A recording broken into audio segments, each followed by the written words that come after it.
We talked the other day about white global supremacy, the other evening Wednesday, and I wanted to get my people to understand, though, that there's a crisis in white global supremacy. White global supremacy is a severe, severe crisis. In fact, we may be witnessing the decline and fall of white supremacy in the world. That's why, again, I mentioned other ethnic groups, because we get too caught up on what white folk are doing. We're going to look up one day and find that white folk ain't even in control of the world anymore. That's right. That's what we're dealing with are what? Asians. That's right. Yeah. The Asians have already called this the Asian century. They call it this what? Consciously. They know exactly where they are going and what they want to do. And don't get caught up in this idea because they ain't white, they're in your favor. Oh, yeah, we like to get that up, We like to get on that kick. Non-white, The Japanese have already given you a taste of how they feel about you. The Japanese have the highest, probably the highest racial superiority complex of any group on this globe. Oh, yeah, you just don't hear about that part. They have even Koreans over there they haven't assimilated yet. That's right. Yeah. That's right. Chinese as well. That's right. Very chauvinistic, very superiority-oriented ideas of who and what they're about. If you think you're going to get a better break under the Chinese, a better break under the Japanese, or these other people, you got another thought coming. You must understand this situation. The United States is in terrible trouble. You haven't even heard about the trouble yet. You're sitting here wishing Bush is going to do something. What is that man's name? Clinton. You have to understand the American presidency isn't the power it used to be. Not at all. The American presidency cannot exhibit the kind of influence in the world that it used to exhibit. And you must recognize that even the United States' internal economy is to a good extent out of its control. Yes, yes, you got to understand what's going on here. That many of the restructuring, that this country is in so much debt that it cannot even rebuild its infrastructure and its highways and the other things that it needs to be. That it lives.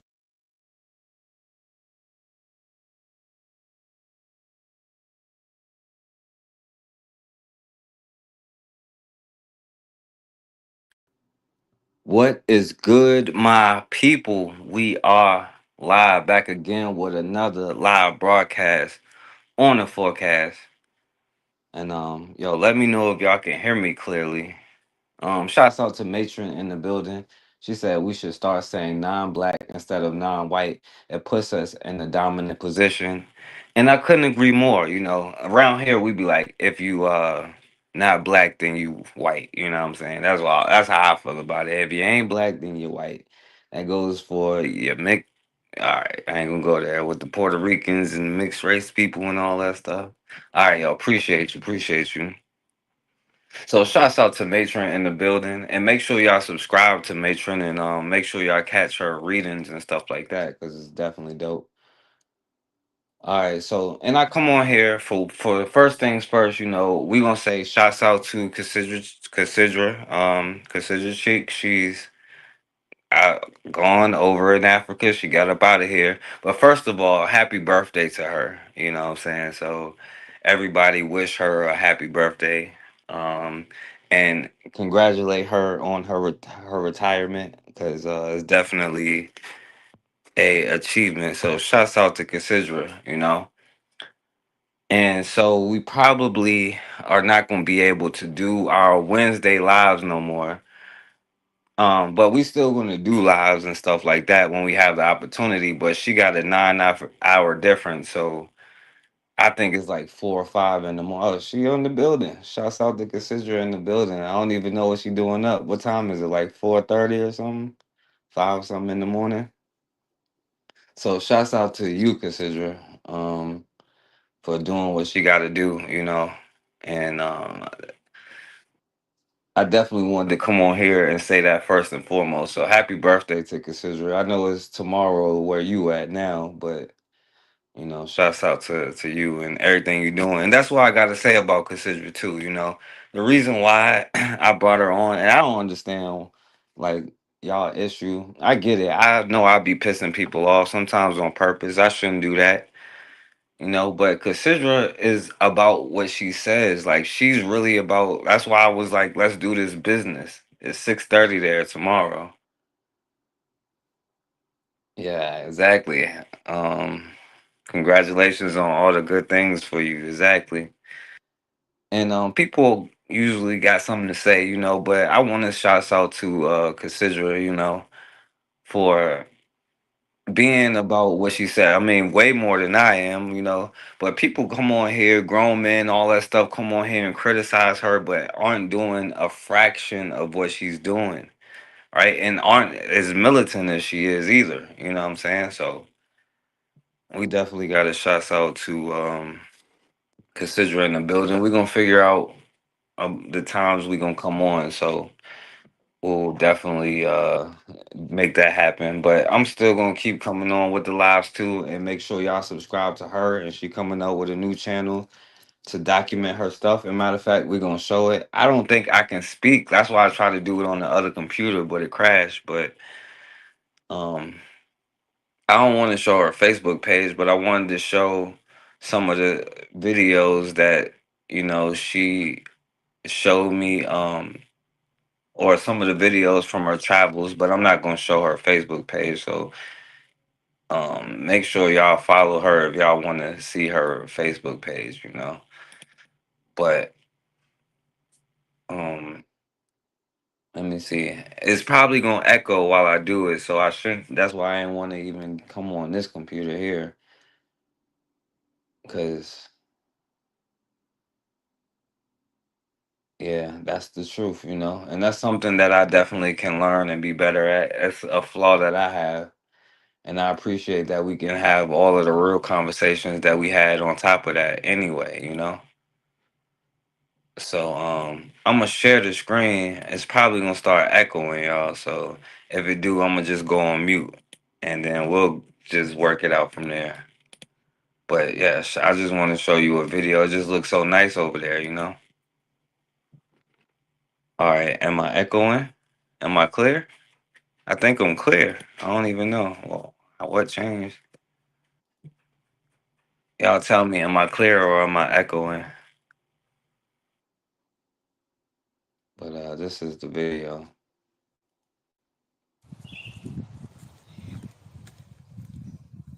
That's great. I'm clear. I don't even know I ain't even changed nothing. What the world? Y'all look so beautiful and peaceful over there. And remember, I'm getting in here and out of here.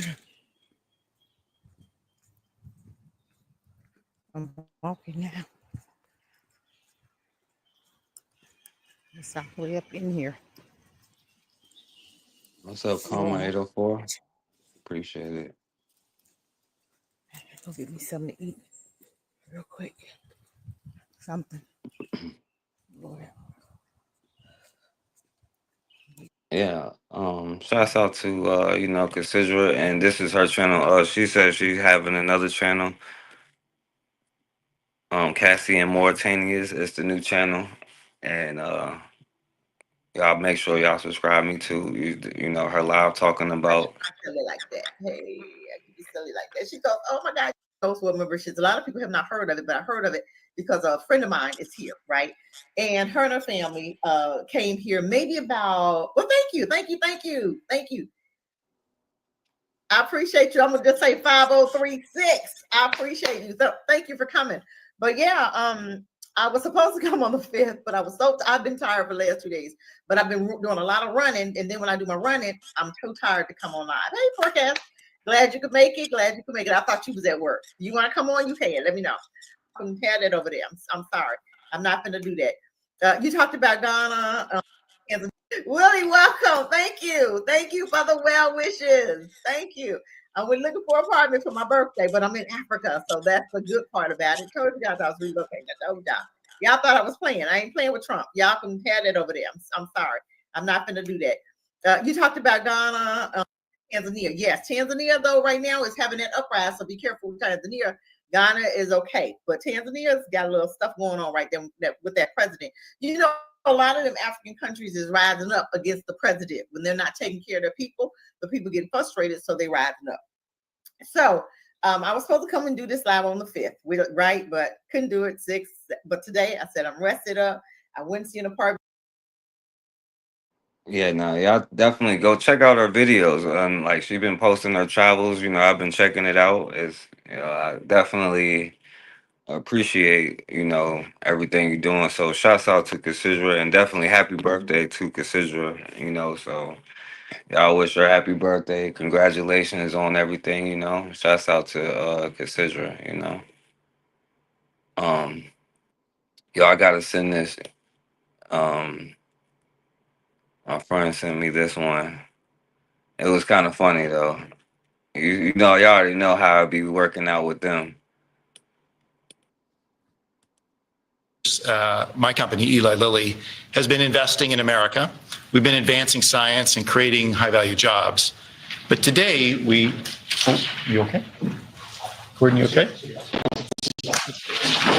They're falling out. Yeah.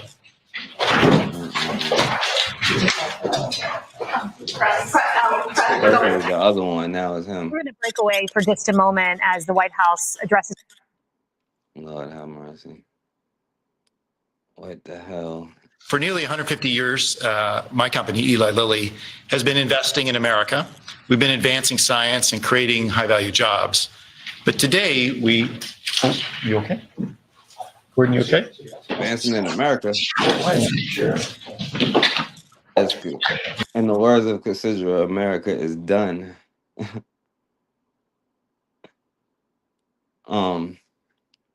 Anyway.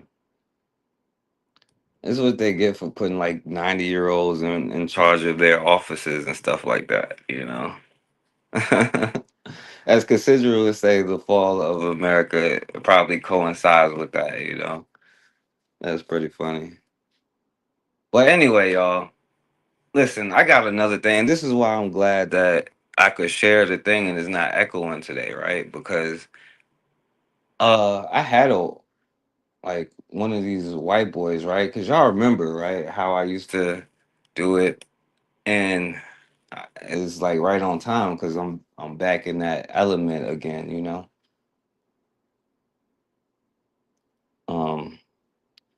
Now this video is really unimportant. You know what I'm saying? We don't really care, right?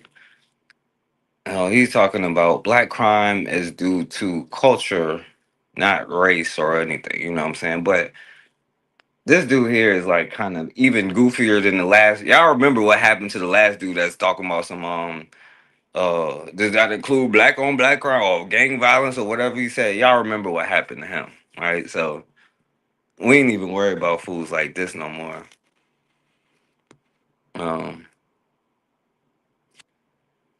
Well, they haven't been advancing anything, right? But like the thing is though, 3 years ago, right? I said something on this one, right?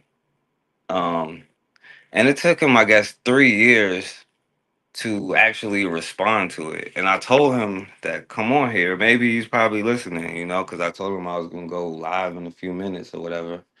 So he probably is listening. But of course, it's one of these like followers of this, somebody who would post something like this, you know what I'm saying?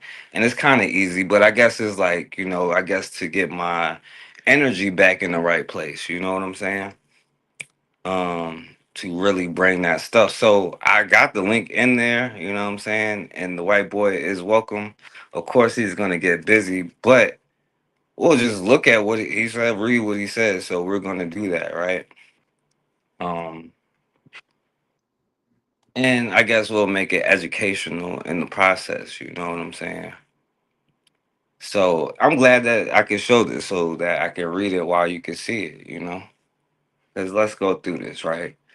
So his first claim, because I say this, I was like, the Klan, slavery, racism wasn't a Democrat thing. Because, they one of them things, or one of them ones, oh, Democrats is this and that, as if they aren't the same thing, right?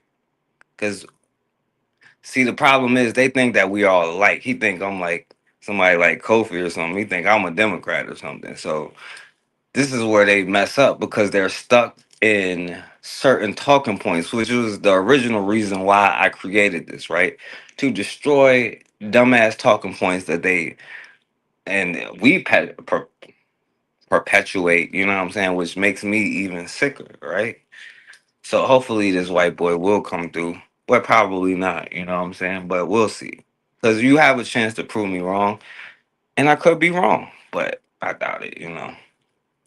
So I was like, the Klan, slavery, racism, there is no lesser of two evils. I was saying this 3 years ago, right?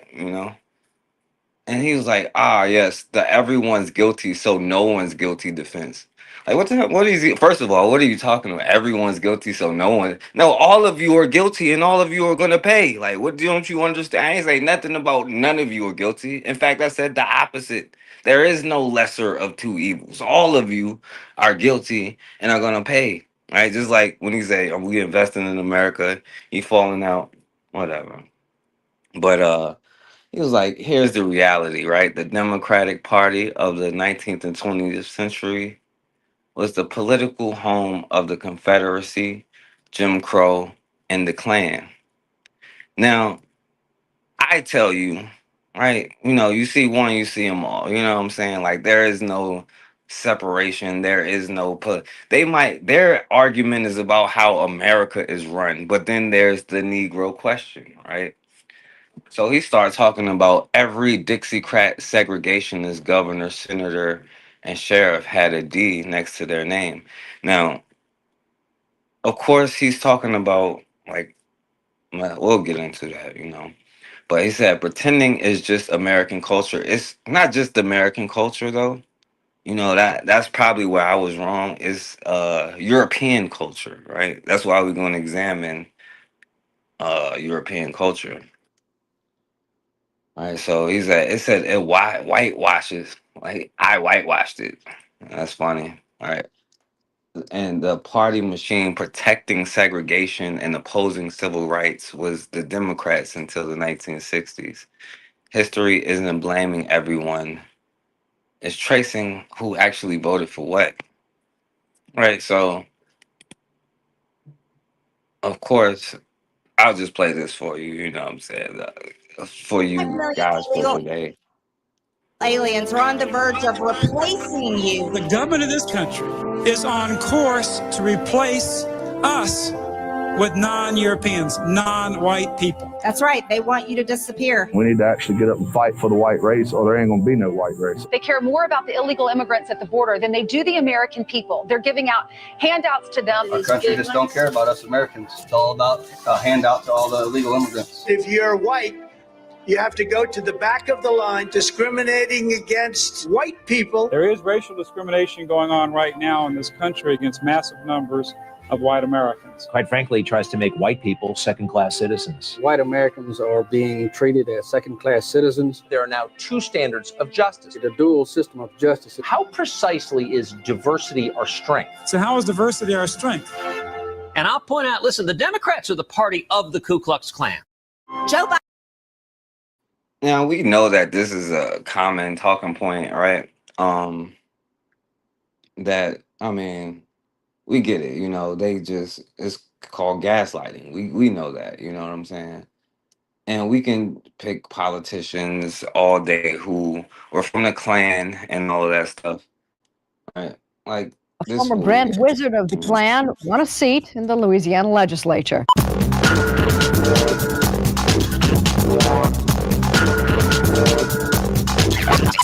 David Duke has been trying to shed his image as a cross-burning Klansman for almost 10 years now. He's still having difficulty doing that with a lot of people. This is not the issue of this campaign. It's not a Jewish Christian issue or controversy. It's not a black-white controversy. I'm an individual standing up for equal rights for everybody. He did persuade a little more than half of the voters who went to the polls this weekend that he should be elected to the Louisiana legislature. Political analysts say there are several reasons why Duke won. First of all, he was a better campaigner than his opponent. And second, he was saying what a lot of voters want. All right, and that's irrelevant, because I'm gonna try to go on through this so I ain't on here late. But just hopefully, this peck of wood, cracker, whatever you want to call them, will come on here. Um, um,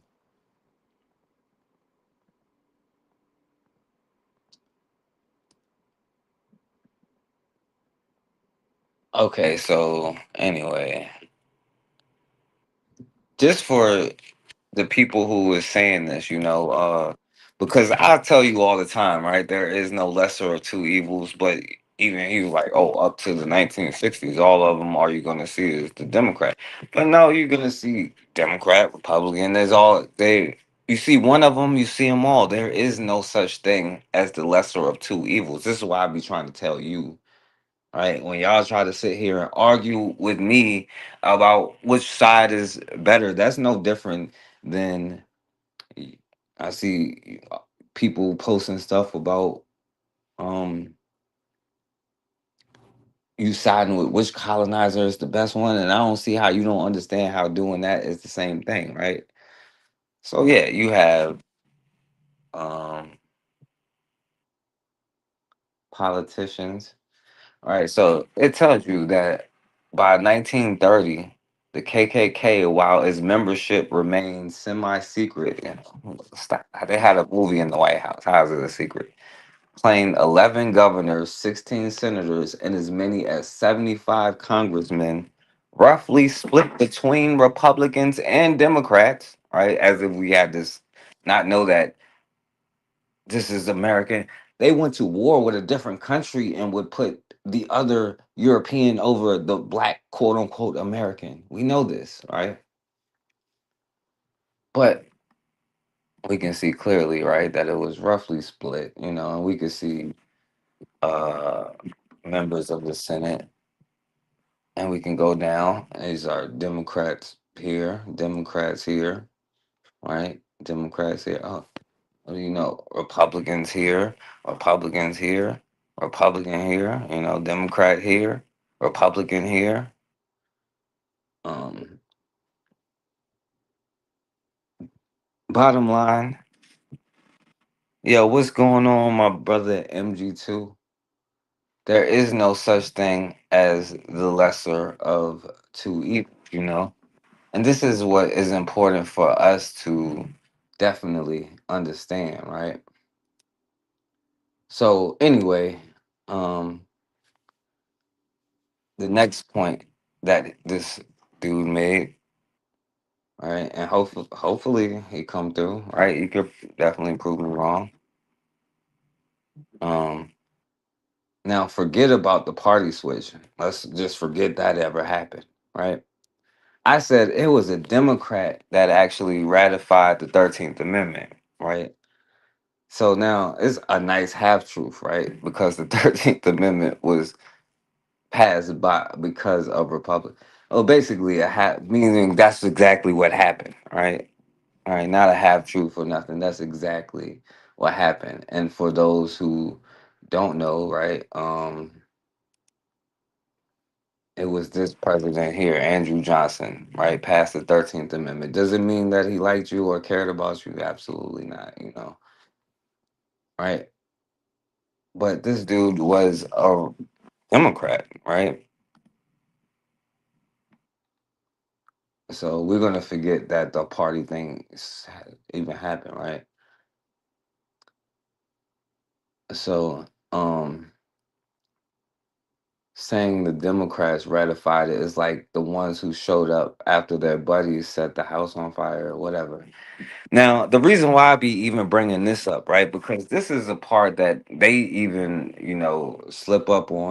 I guess it's just because I like history so much, so I understand, and it gives you context to realize that they've been pulling the same BS since day one. And we still falling for the same thing, talking about the lesser of two evils. If y'all don't stop talking about Republicans and Democrats, I don't know what to do. That's what was making me sad about coming on here. Y'all talking about which slave owner was the best. But okay, well,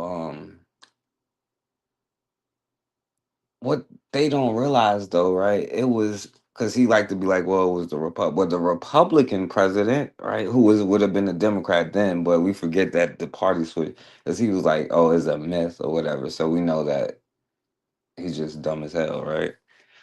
But we know that that did happen, right?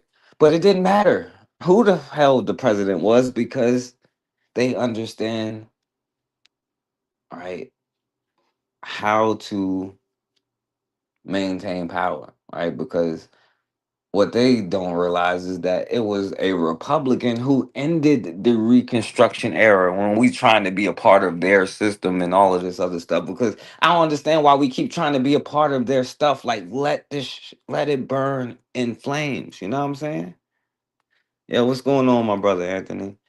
And hopefully the white boy come through, but we'll get deeper into it. But it's just easy. It's just a warm up because shouts out to Cassandra, you know, and shouts out to Cassandra for her birthday and for her moving and for her retirement. And Cassandra is about that action. She over in Africa right now, changing her life, living a dream. You know what I'm saying? So this is my warm up to get back to where we was. You know what I'm saying? We calling out all of these people, you know. But so let's play a little bit of this just to give y'all a historical context because that's just what I do, you know. In 1876, the Republican Party was looking for someone to counter the corrupt image of the scandal-ridden Grant years. Affable and morally scrupulous, Ohio Governor Rutherford B. Hayes was the perfect anti-Grant. His personality was why he got the nomination partly. Hayes promised to be a different type of president who would make his own decisions, appoint people on the basis of merit rather than to pay back a favor. And look, we just getting the technical stuff out the way because this is just, you know, details that we can easily convey. But we're going to get into the truth about European culture, though. You know what I'm saying? Because I want you to see how the mind of them thinks. You know what I'm saying? This is why I be like wanting them to come on here. Like, I be trying, but of course they be scared or whatever. I don't think he realizes how much I know about history, and these is be like set up questions because I know that it didn't matter which politician that it was. We may not know that today, you know what I'm saying, whether it was a Republican or a Democrat, because a Republican sold you out in 1866 and a Democrat sold you out in 1866. And so the same thing happened in 2020, 2025, 2030, whatever.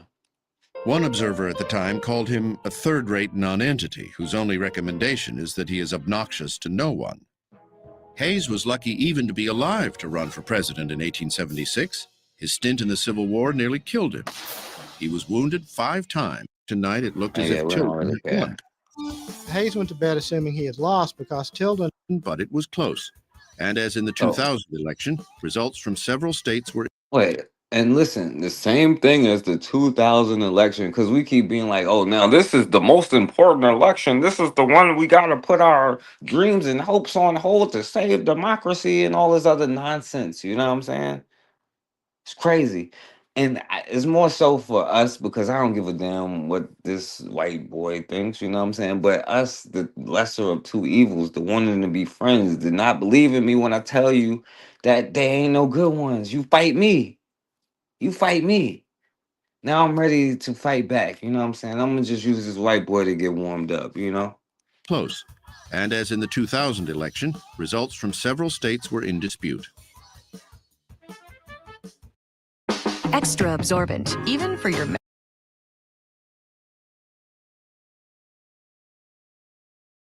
The outcome of the election at his estate in Ohio, Hayes was telling the local papers that he had lost. E. Hayes. All right, well, we don't need no history. We all on this. You see, you heard about one Neanderthal, you heard about him. There is no good presidents, JFK, any of them, you know? Not this fool either. Hayes. He knows a lot about the end of Reconstruction, began the efforts that led to civil service reform, and attempted to reconcile the divisions left over from the Civil War. In some of these points, he was modestly successful, but in others, he was a disaster. His ending of Reconstruction in the South reversed the social and political gains made by African Americans in the years immediately after the Civil War, leading to another century of racial subjugation. It was Democrats, it was Republicans who agreed that you N-words need to stay in your damn place and shut up. So for any of us to argue on behalf of any of these fools, as if, like Khalid Muhammad said, I tried to separate Hitler as a freak amongst white people, but from what I have studied, there's a little bit of Hitler in all of them, and a whole lot of Hitler and a whole lot more. After rising to the rank of general in the Civil War, Hayes served in Congress from 1865 to 1866 electoral votes by a congressional commission, a compromise achieved by the Democrats agreeing to Hayes's election if he would end all federal military occupation of the South. This deal, the so-called corrupt bargain, would have ramifications that stretched for decades to come. Hayes had been a firm supporter of Republican Reconstruction policies throughout his political career, but the first major act of his presidency involved an end to Reconstruction and the return of the South to home rule. To be fair, Hayes would have been hard-pressed to continue the Reconstruction policies since... All right, whatever. Basically, right, is this, it was like, it was as we know, one of them is like all of them, right? Now, this is where we start. Oh, yeah. So, and by the way, I'm not going to talk about this, but y'all can look it up. It was just talking about the compromise of 1877, where they agreed, yeah, you N-words is N-words, you know what I'm saying? So that was the compromise, There's always a compromise of you N-words being N-words, right? But I do realize that a lot of people still have not heard about things that you think you know about all the time. And so I do have to do this, right? Because this is a Republican, right? This was besides John Brown, the second illest white boy ever, right? Abraham Lincoln remains one of U.S. history's most celebrated presidents. An essential part of his legacy is the idea that he abolished slavery. I can't accomplish a goddamn thing of any human meaning or worth until we cure ourselves of slavery and end this pestilential war. But is that claim actually true? No.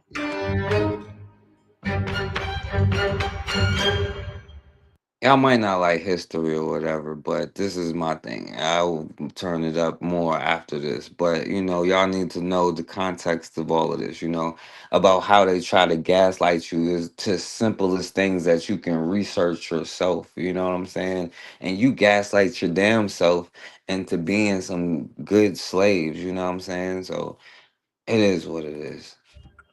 It turns out that Lincoln's legacy is actually more complicated and far less heroic than popular culture might have us believe. Firstly, Abraham Lincoln was not an abolitionist. Lincoln did state that slavery was morally wrong, but this doesn't mean that he devoted his life to ending it, or that he necessarily believed in actual equality between black and white people. Although he claimed to hate it as much as any abolitionist, Lincoln still held that slavery was protected by the Constitution, which, at the time of his presidency, gave slave owners the right to capture and return fugitive or runaway slaves, and relegated slaves to the status of 3/5 of a free person.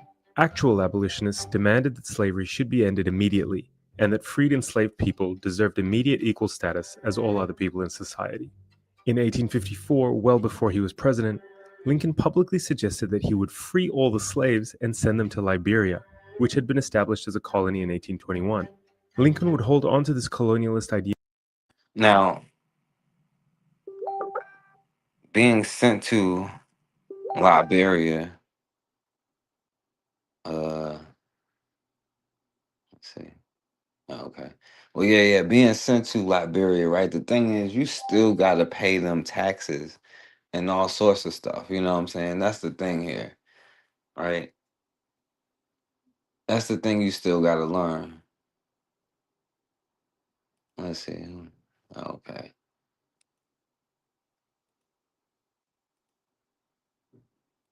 Of sending black people to another country for years to come. In contrast, in the same year, actual abolitionists like William Lloyd Garrison openly criticized the Y'all US want to talk about him too? covenant with death. We can do one on him, y'all. Under 1858, Lincoln That's the said, last one left, I guess. I am not, nor ever have been in favor of bringing about in any way the social and political equality of the white and black races. I am not, nor ever have been, in favor of making voters or jurors of Negroes, nor of qualifying them to hold office, nor to intermarry with white. And I will say in addition to this that there is a physical difference between the white and black races, which I believe will forever forbid the two races living together on terms of social and political equality. Lincoln's belief that slavery was wrong did not equate to him seeing black people as equals. At best, they were inferior and simply deserved to live separately. I do not perceive that because the white man is to have the superior position, the Negro should be denied everything. I do not understand that because I do not want a Negro woman for a slave, I must necessarily want her for a wife. My understanding is that I can just let her alone. Which is crazy because they had them as slaves and was raping them more than they was with their own wives. You see how Europeans think? It's just, we're going to look at if y'all can stand it, the European culture. Lincoln's election in 1860 was one of the main triggers for the Civil War that soon followed.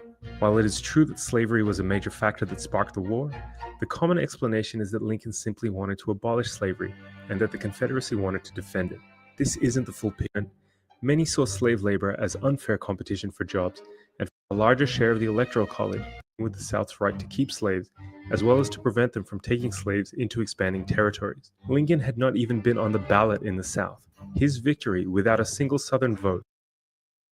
In 1861, the Corwin Amendment, also known as the Slavery Amendment, was passed by Congress. It would have banned the federal government from abolishing the institution of slavery in the states where it existed at the time. Supporters of the amendment hoped it would prevent Southern states from seceding from the Union. Lincoln did not oppose the measure, and it was only the war that prevented it from actually being ratified. The South seceded before Lincoln could even be inaugurated on Monday, March 4, 1861. Emancipation was a military strategy. Lincoln's priority in the Civil War was preventing a permanent split in the Union, not taking a definitive moral stand on slavery.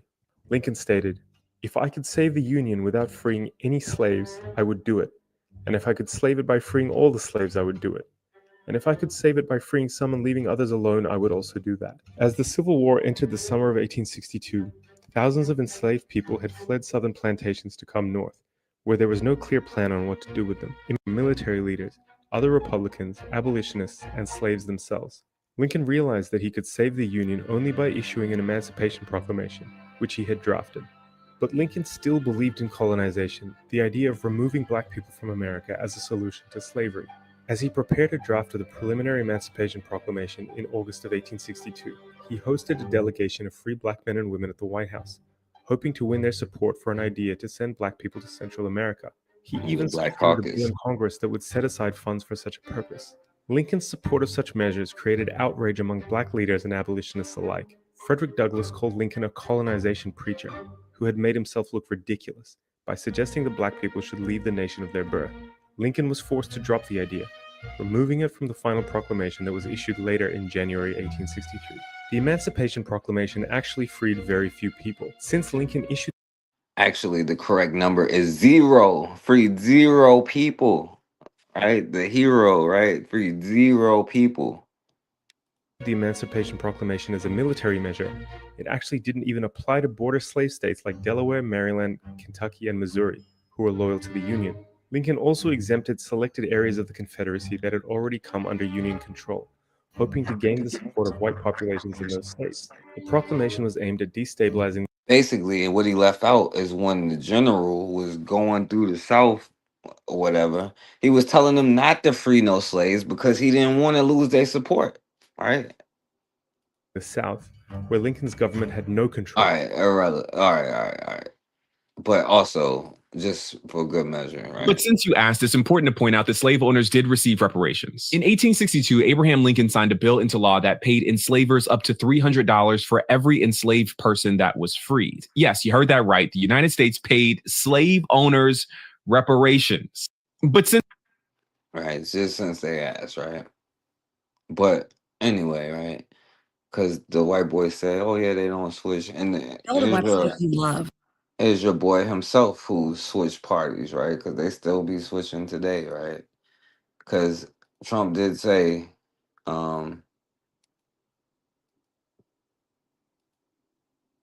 Trump did say, well, that the Joe Biden crime bill wasn't enough. You know, he said it should be harsher. You know, one other thing I'll say, because he mentions the fact that I was at one point a Democrat. Well, in New York City, everybody was a Democrat, practically. If you run for city council, if you run for political office, whoever wins the Democrat primary is automatic. Oh yeah, consider that is a fact. They used to rape their own daughters. Like, I'm telling you, this is European culture, though. We gonna get to this is the history part of it that he tried to talk about, but he starts to display European culture like or you know how Neanderthals are. That's, there was almost no election because the Republicans hardly exist in New York City. Well, that's where I was. If you look at Ronald Reagan, he was a Democrat. He was actually, Don, he was a Democrat with a very liberal, or at least a pretty liberal bent, and he became a Republican with a somewhat conservative, I wouldn't say very, but he was a conservative Republican. But Mr. Trump, that's the first time I've ever heard of you, History began, y'all. Politician. And I mean, did you ever consider I yourself hate to do it. I hate to do it. But I guess when you're running for office, I hate the term politician as it relates to myself. I've never been. I've only been a politician for 3 months. But I guess that's what I am right now. So 10 years ago, 10 years later, what y'all think? This is 3 months. So 10 years and 3 months later, what y'all think? Politics as usual. Were you a Democrat at that point when you said that? Well, at one point I was a Democrat, and for a period of time, and over the years, as Ronald Reagan changed, I also changed. I became much more conservative. I also became a Republican. Okay, so he switched parties too. So, all right, now here they're talking about in this video, black crime is due to culture, right? And now this fool is right because I said. Now, violence is silly coming from people who committed genocide on like 5 groups. And here's his response here, right?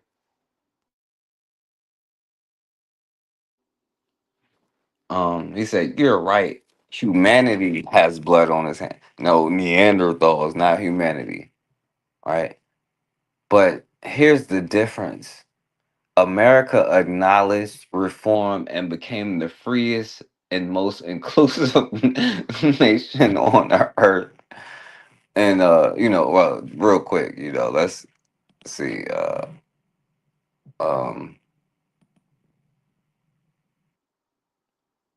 He said the freest nation on earth. Damn, I got it back. I don't got it right. All right, so why the U.S. has so many prisoners, or the U.S. has the largest prison population, so I don't know if it's the freest nation on Well, earth. the investigation has uncovered an unprecedented number of people who died inside Georgia prisons last year. Even after the officer found Bobby not breathing, he's seen walking to get help. I have never seen the prison so chaotic, so violent, and so out of control. By one count, 44 states don't have air conditioning in all their prisons. 10 of those states are in the South, where the heat wave has been unrelenting. Temperatures as high as 145 is inhumane. Tense moments in a Minnesota prison today when about 100 inmates refused to return to their cells. Marvina says the men were protesting their movement being restricted, limiting their access to clean drinking water in the hot prison. The Supermax is life after death. It adds punishment to the crime, my opinion, far much worse than death. The United States represents 5% of the world's population, and yet it's home to nearly 25% of the world's prison population. The only country with more people in prison on Earth is China.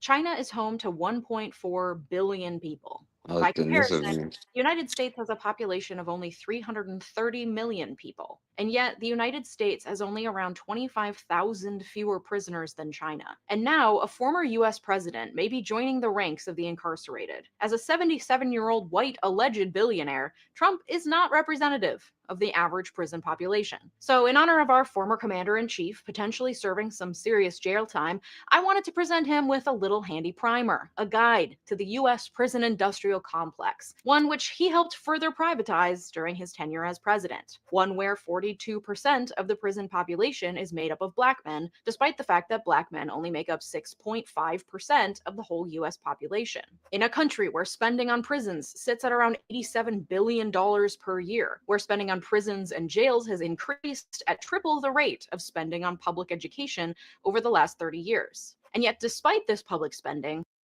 All right. A white girl said it, so you know it's true. Okay. So now he's like the same generation, genocidal America is one that built Europe, liberated Asia, what the hell, and gave billions in foreign aid today. Right? Name one socialist regime that's done it without mass graves. Right? See, and this is the thing, right? They think that going around murdering millions and billions of people, right, is freeing them, right? But by taking their stuff, they believe that they're entitled to it, right? And talking about they liberated people by enslaving them and killing them, robbing them, right? And who's done it without mass graves, right? And he dares me to name someone who has colonized without, but this is what Europeans do, right? And we know. All right, so we'll keep going though. We'll just keep going. Oh yeah, okay. We'll do it then. All right. So we know that they have made their money by looting, stealing to build their countries. Right? This is nothing new. I guess we don't really need education in that, but routine.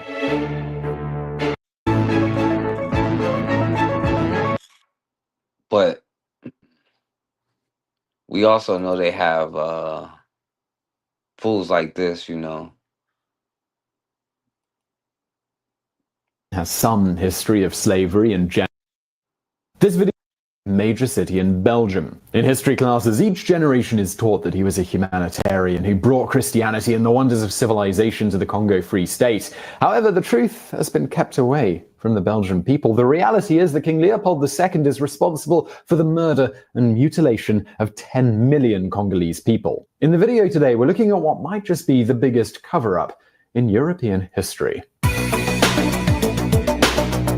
For thousands of years, that territory had been conquered by nearby the Netherlands, France, Germany, and Luxembourg. They were a newly independent country that had yet to form a unique national identity. Leopold II had two younger siblings called Philippe and Charlotte. Their family life was dysfunctional, to say the least. Soon after Charlotte's birth in 1844, Leopold I met a 16-year-old girl named Arcadie Claret. He was 54 years old at the time, but that didn't stop him from having an affair with a teenage girl. Claret would go on to become a baroness. George and Arthur were made into barons. There were rumors that Leopold I had several other affairs, so the exact number of half-siblings that Leopold II has is actually unknown. Queen Louise told him about the birds and the bees. Leopold had access to the profits. He knew that if he was honest about his greedy intentions, none of the other Leopold wanted to keep up an image that he was doing good in the country, so he named it the Congo Free State.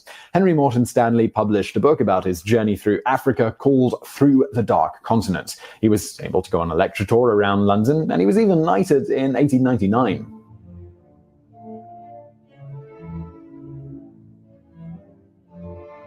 Leopold II truly was paying for all of the startup expenses to colonize the Congo out of his own pocket. He appointed governor generals to manage the various territories of the country. Leopold's men eventually discovered that the rainforest had a plentiful supply of rubber trees. It was essentially like stumbling across a gold mine. At the time, there was a huge demand for natural rubber in order to make tires, but there was a very small supply. The only problem, of course, was finding a way to pay for all of the manual labor required.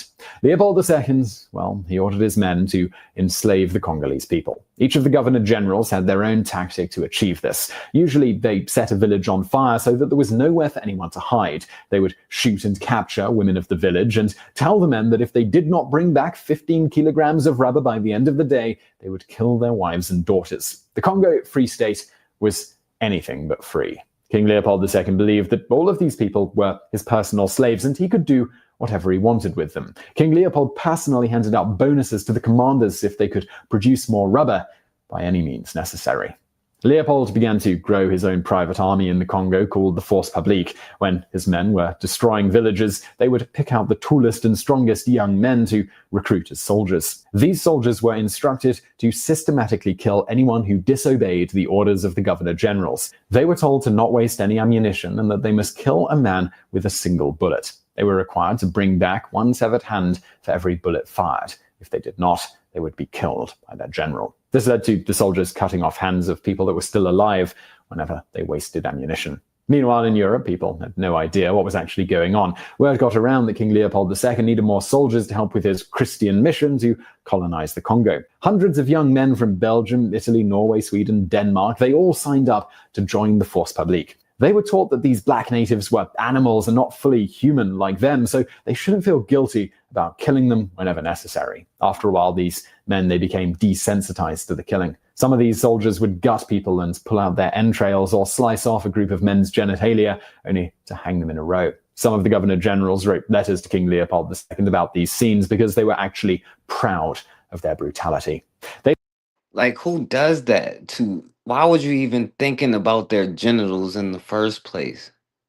This is what is going on. Something is really twisted and sick in this European's mind. You know what I'm saying? The ones you trying to be friends with, it's something really twisted in their heads. And on the surface, it may seem, oh, he smiled in my face. Oh, he's my friend. I know he's a good one. But you talk to them about something that's actually serious and see how good that they are to you. Like, this is European culture. Why are you even thinking about my genitals? They believed that the worse they treated the Congolese people, the harder they worked. Over time, King Leopold's men managed to enslave the entire population of the country. Even though he'd promised that the rest of the world could visit the Congo whenever they wanted, King Leopold II became very nervous when he learned that Arabian merchants were coming. All right, I'm gonna stop here. Anyway.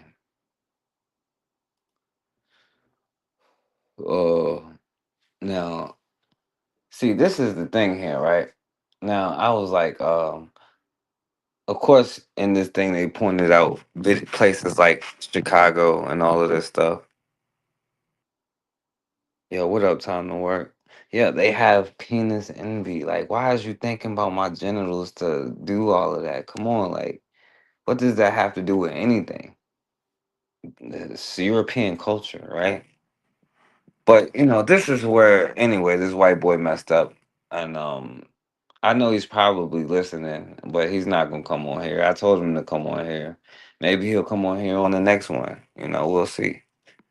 But I was like, because they talk about Chicago, but there's actually, and it's true, right? There's more violence in places like West Virginia than there is in Chicago, right? Because I don't know why they're trying to move in and take over black neighborhoods with immigrants if there's so much violence in these neighborhoods in the first place. But anyway, so he says, this is statistical cherry picking at its finest. Yes, small population states can have high per capita crimes due to low population, but Chicago still leads in total crimes and murders. See, this is where he messed up because their thing is the per capita. Now, I was talking about, this is where I started on, and I see people now start talking about it. That's why I don't even talk about it no more, because I'm glad people are talking about the per capita talking point, because I forgot exactly how they was doing it back then. It was like when you say a certain thing, they would use per capita, but then when you talk about how black men per capita is in jail for like non whatever, they would be like, well, total population. See, they go back and forth with this total thing, right? Now, who do you think, as far as now, we see that it was already a lie when they talk about per capita, right? See, I said this 3 years ago, right? And this the comment he's replying to now, but see, now he's going to now I don't think he wants to go to total numbers, right? You don't want to do a body count with who has what, right? I guess first we'll talk about this per Try capita. to easily refute the per capita. This might surprise you, but according to the US government, I'm considered white. That's because on the US Census, there's no option for Middle Eastern or North African. 47 million people just had their race reclassified by the US government, and you probably weren't even told about it. So if you're multiracial, Latino, or mark some other race on the census, this is about you. So in March 2020, All right, so all y'all arguing with me when it be like the one drop rule and these half this and half that ain't black because they don't act like black people. You know what I'm saying? When I seen the black and they act a lot like the other side. You know what I'm saying? You listen to what their parents was telling them. You see what their actions end up being. Look at them by their actions. But then if I say it, they be like, oh, I don't care what you talking about. I'm black. You know what I'm saying? I know you ain't gonna respect me. Right, but I don't give a damn what you respect, because like Matron said, you know what I'm saying? If you ain't black, then you white in my book, you know what I'm saying? But anyway. 25, the Census Bureau quietly dropped something called the MARC files, and they're using it to rewrite the 2020 census data. So what they did is they took people who selected some other race on the census, or even some that marked multiple races, and reassigned them into one racial category. The multiracial population went down from 33.8 million to 14.6 million, and the white population increased by over 40 million.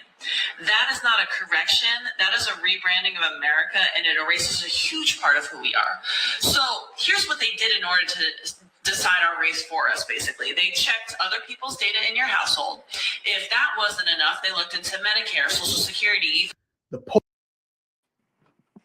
All right, but anyway, now per capita. Now this chick here, I'm pretty sure she's like Candace Owens wannabe, but she slipped up here.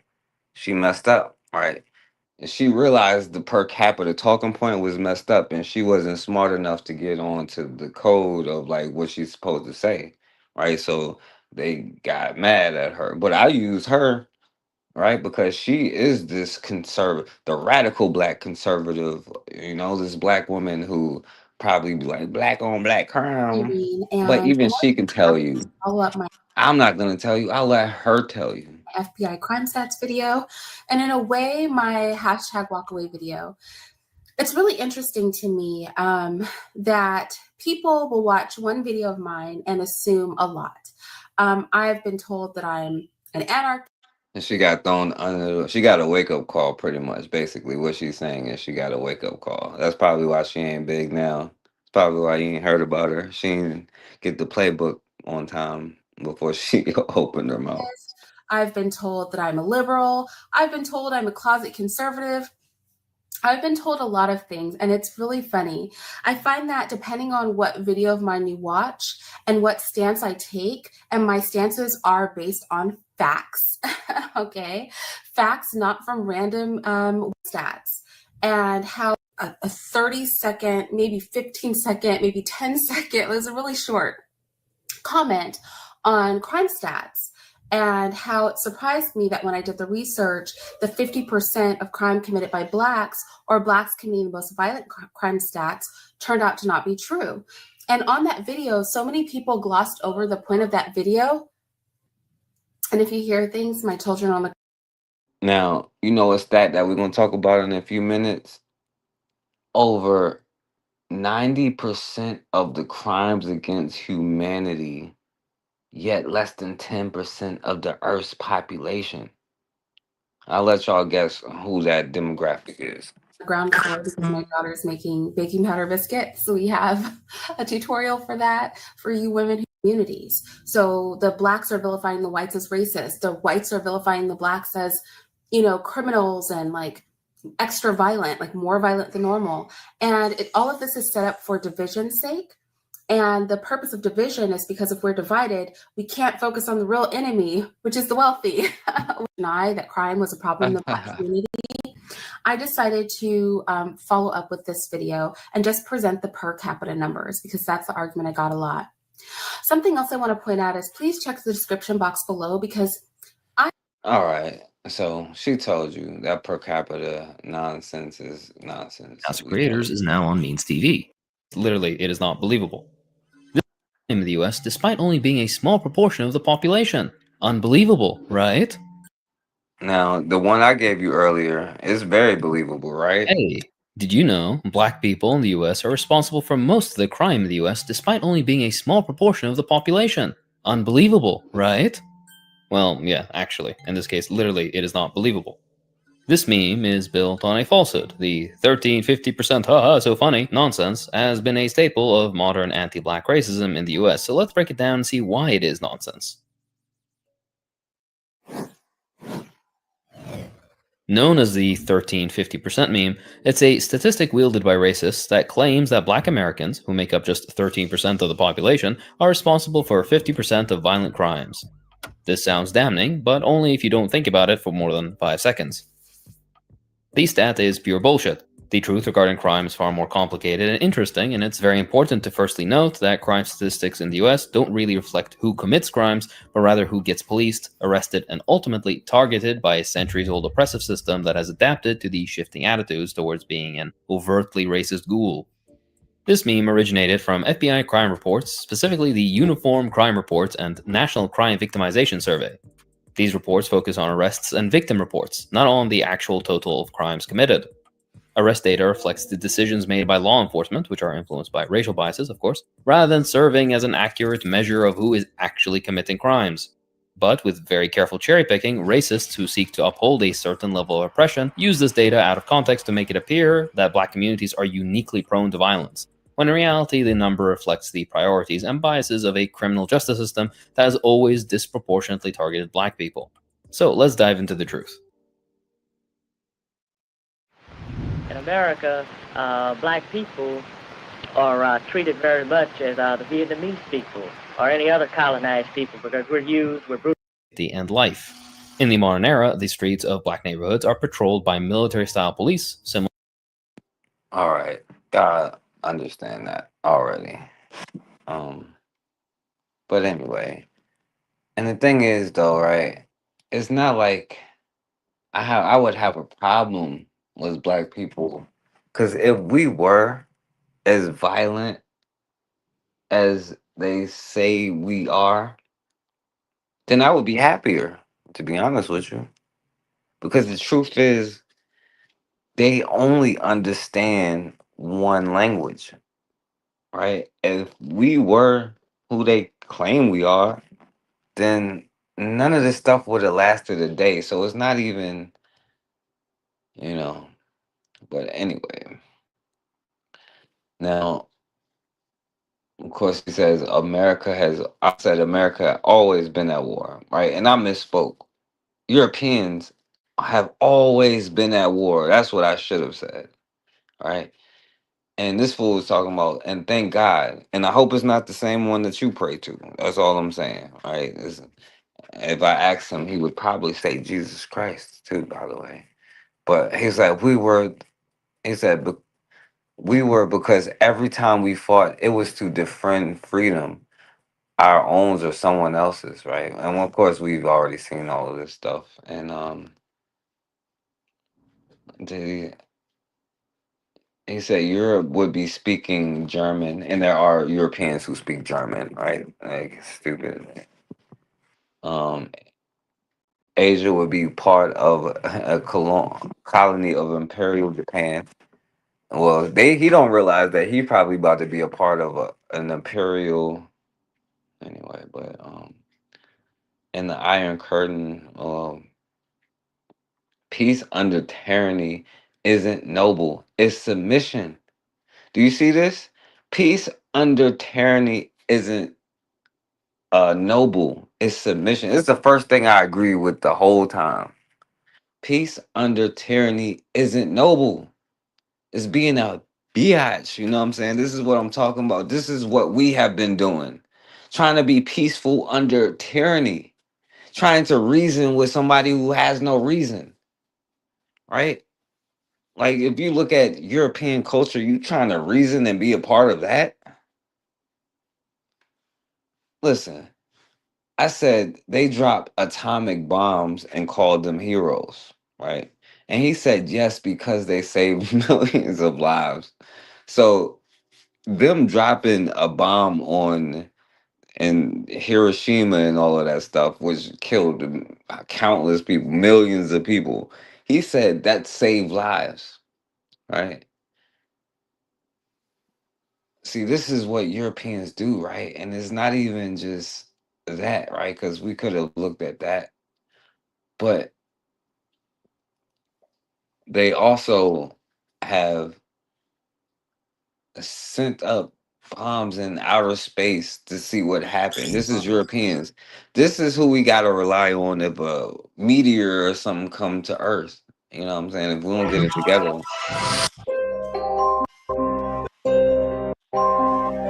They let off a bomb in outer space to see what happened. What do you think is going to happen? What do you think is going to happen? It was fallout in that area for like, probably still is fallout in that area. What do you think is going to happen if you let off a nuclear thing in space? This is European culture, right? This is what you trying to reason with. Somebody who telling you that them putting nuclear explosives on a whole city of people, annihilating a city of people was for the better because it saved lives. I don't know. What does that tell you? Maybe what you should be doing.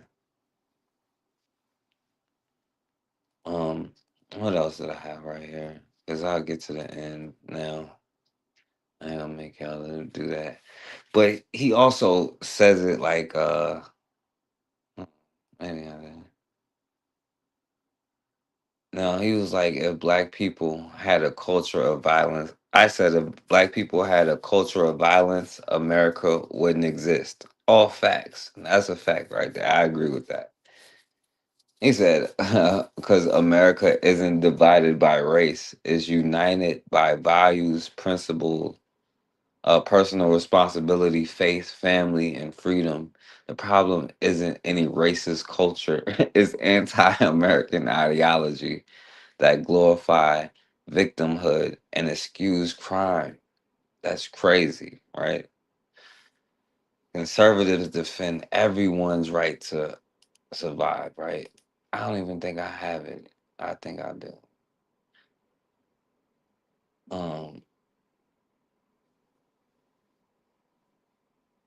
I'll just go through this. Now, you just ask, how many genocides have Europeans committed?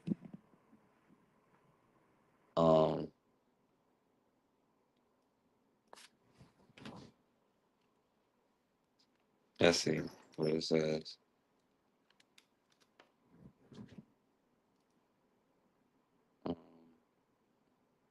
It's impossible to provide a definitive number. Well, we know like at least like 5 in the last couple, but you can just go on and on naming genocides. This is just in the last 100, 200 years.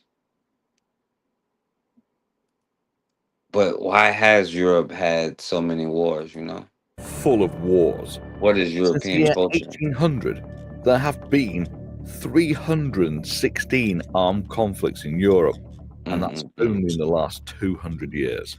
Go back further into Europe's past, and there are even more wars. Conflicts have been key in shaping Europe as it is today. But why did the continent have so many wars? What is unique about Europe that resulted in so much conflict throughout its history? In this video, we break down the key factors for why Europe has had so many wars. A first reason why Europe has had so many wars is the competition there's been between European countries. Europe has almost always been made up of many small countries. Guess what the competition is? You enslaving you, taking your stuff and enslaving you, making. Can we force you to worship our God first? This is different to many other parts of the world that were either dominated by large nation states or where no formal state existed for much of history. Europe is also comparatively small geographically compared to other regions in the world. The combination of many That's nations that per capita and stuff. relatively small Per geographical capita, area the violence led is to out of competition between control. states. The competition often led to war and is a key reason why the continent has had so many. Competition between countries in Europe is often cited as a reason for the continent's economic growth and why it developed faster than other parts of the world. However, European nations contesting with each other also resulted in many conflicts. Throughout history, competition and war have dominated the relationships between European countries. Only recently has Europe put competition aside and moved towards integration and cooperation.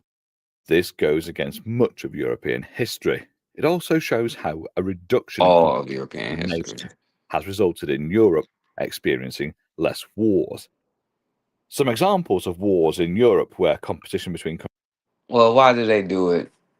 Because it's just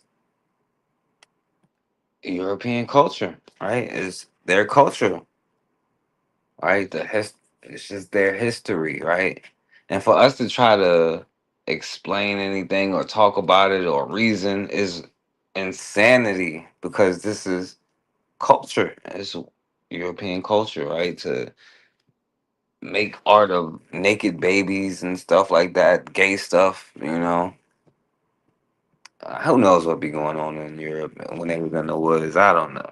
Discussions about white on white crime, no panel discussions, no community accountability meetings. Funny how that works, right? Let me tell you something that's going to make a lot of people uncomfortable, but comfort was never the point of truth telling. America has a white on white crime problem that nobody wants to discuss, and the It's out silence of is so loud control. it's deafening. You see what happened to Charlie Kirk, white conservative commentator, gets physically attacked by Taylor Robinson, another white man, and what do we hear? Crickets. No calls for white community leaders to address the violence in their communities. No primetime specials about white on white crime statistics. No demands for white fathers to step up and control their sons. But let a black person so much as look sideways at a convenience store candy bar, and suddenly it's breaking news with helicopter footage and expert analysis about the culture of crime in black communities. Let's talk about the numbers they don't want you to see because Layla always comes with the receipts. According to FBI crime statistics, white Americans commit the majority of crimes in this country, not per capita, not proportionally, the raw numbers. We're talking about 69.4% of all arrests for violent.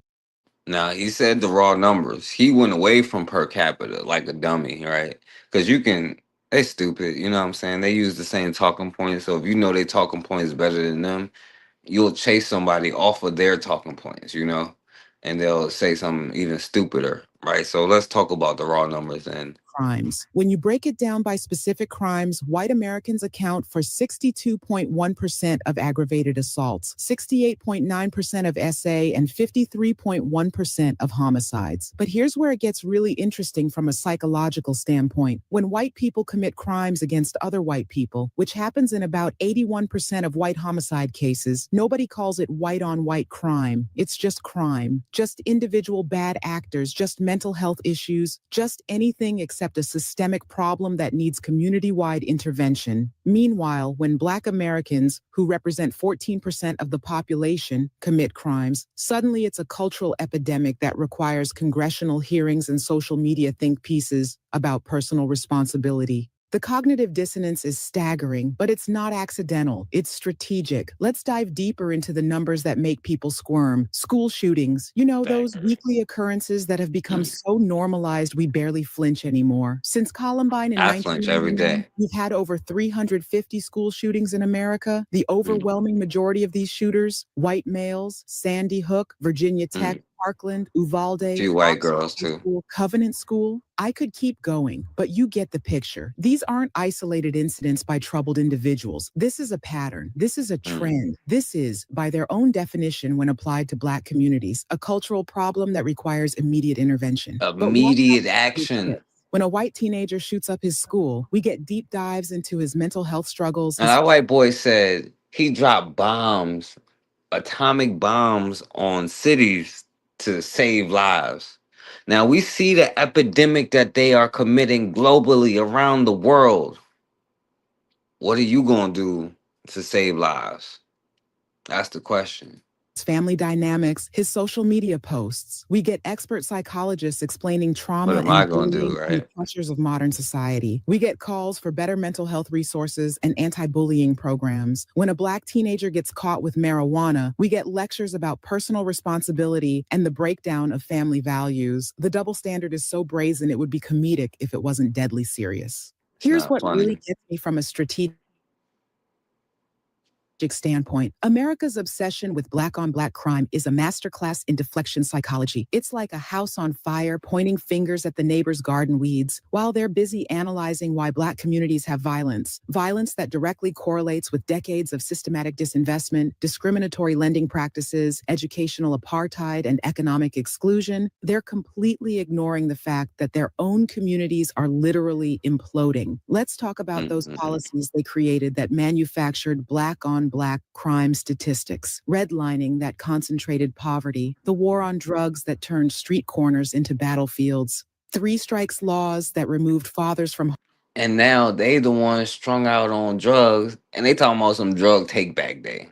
That's why they ODing on that opium now, all that heroin and meth, and y'all know the white culture. Y'all know what they was doing. Homes, school to prison pipelines that criminalize childhood. Every single one of these policies was designed, implemented, and maintained by white legislators, white judges, white prosecutors, and white police chiefs. They created the conditions for desperation, then act shocked when desperation produces desperate actions. But here's the part that really exposes the game. While they're busy playing sociologist with Black communities, analyzing our every move like we're specimens in a lab, their own communities are drowning in opioid addiction, domestic terrorism, mass shootings, and what any honest observer would call cultural breakdown. The opioid crisis alone has unalived over 500,000 Americans, predominantly in white communities. That's more deaths than the entire Vietnam War. But instead of community accountability sessions and calls for white leadership to address the crisis, we get pharmaceutical executives testifying before Congress about addiction being a disease that requires treatment, not punishment. Interesting how addiction. Lord have mercy. But just a little bit more on white culture. Let's see. We back now. Today's video is going to be a follow-up video to the ones I've been dropping the past couple of days. The first one entitled "White Crime and White Culture Exposed." Check it out. Second one entitled "White Conservative Goes Off on Black Culture, My Response." Right now, check those videos. We dive deep into research papers, federal government amount of stories and of looking for our children. So this problem is not a problem only in the white community, as internationally. And the reason I think it's important is because this criminal activity is not only isolated in the white community. Like I said before, these guys, they leave their communities. They hop on planes and they go out of their way to come to our communities, come to our neighborhoods, come to our countries for the sole purpose of looking for our children. So this problem is not a problem only in the white community. This is everybody's problem because they're exporting this behavior to everybody's children. Everybody's children is getting touched by these individuals. It would be one thing if it was only their children. It would still be tragic, but when it's our children, now it's different. Now we have to have a conversation because you're bringing your disgusting behavior to my doorstep. Now, today was supposed to be a special video. I actually invited a white conservative onto the platform, on the channel. Let's have a conversation about in your community, why you bringing it to my community, right? And at first, now he's talking about how I guess they are 29 white male. I guess they would call them males, are 29% of the population, but commit 77% of crimes against children. which is disgusting, but it's not only in their community. This is European culture. This is what they practice. He said, "Okay, bet, let's do it. Let's do it. Let's line it up." And then, I couldn't get a hold of him. He stopped answering. He stopped responding.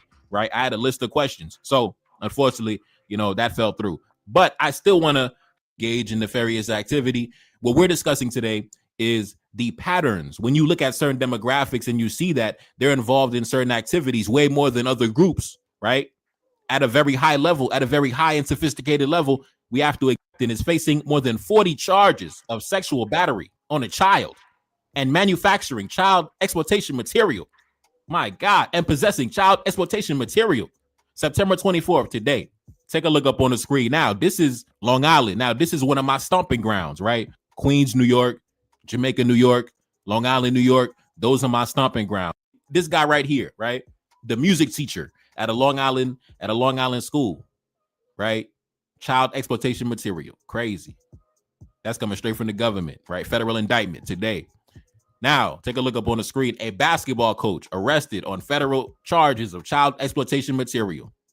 My God, the basketball coach, the teachers. You remember the other videos, the policemen, the sheriffs, the judges, the deputies, the state troopers, the pastors, the principals. Man, these are supposed to be the men who set the example in the community. If these are the men that set the example, oh my God, that's truly a shame. Now, take a look up on the screen. 2 men appear in court on charges, whatever. So we put it into the chat GPT, and then we had a little conversation. So let's get into it, not wasting no time. Right. I said this.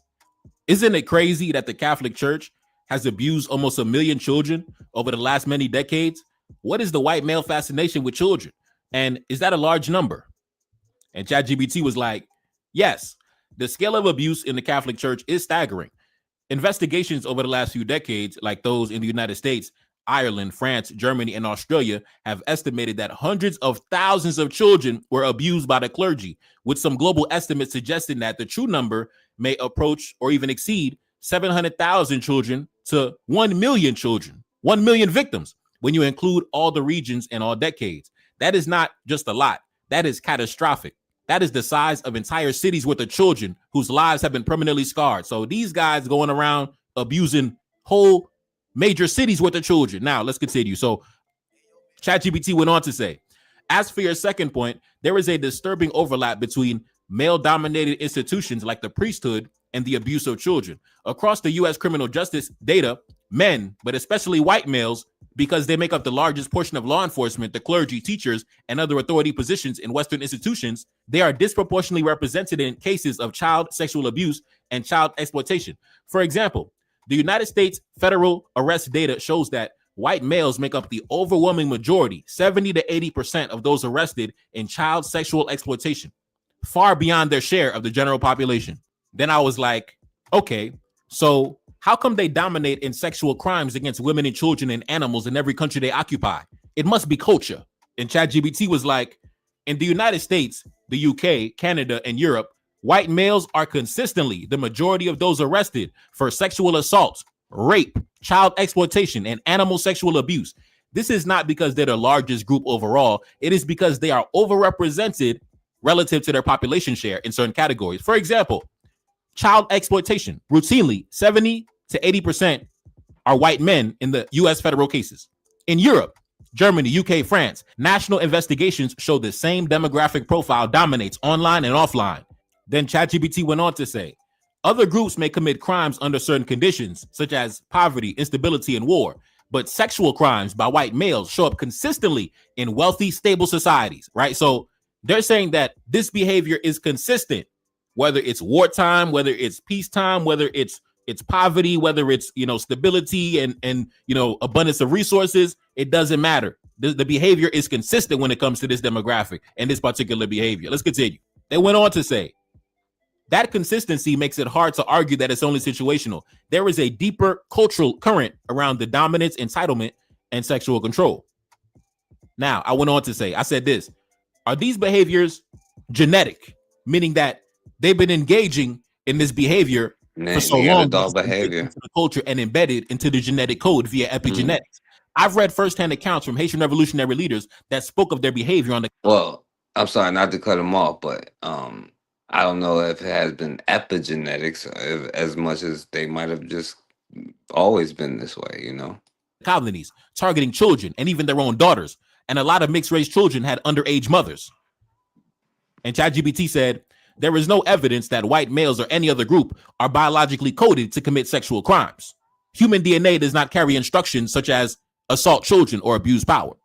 Okay, so let's continue. I said this, but even before the age of colonialism, these guys were famous for touching on children. The behavior simply carried over during the colonial era.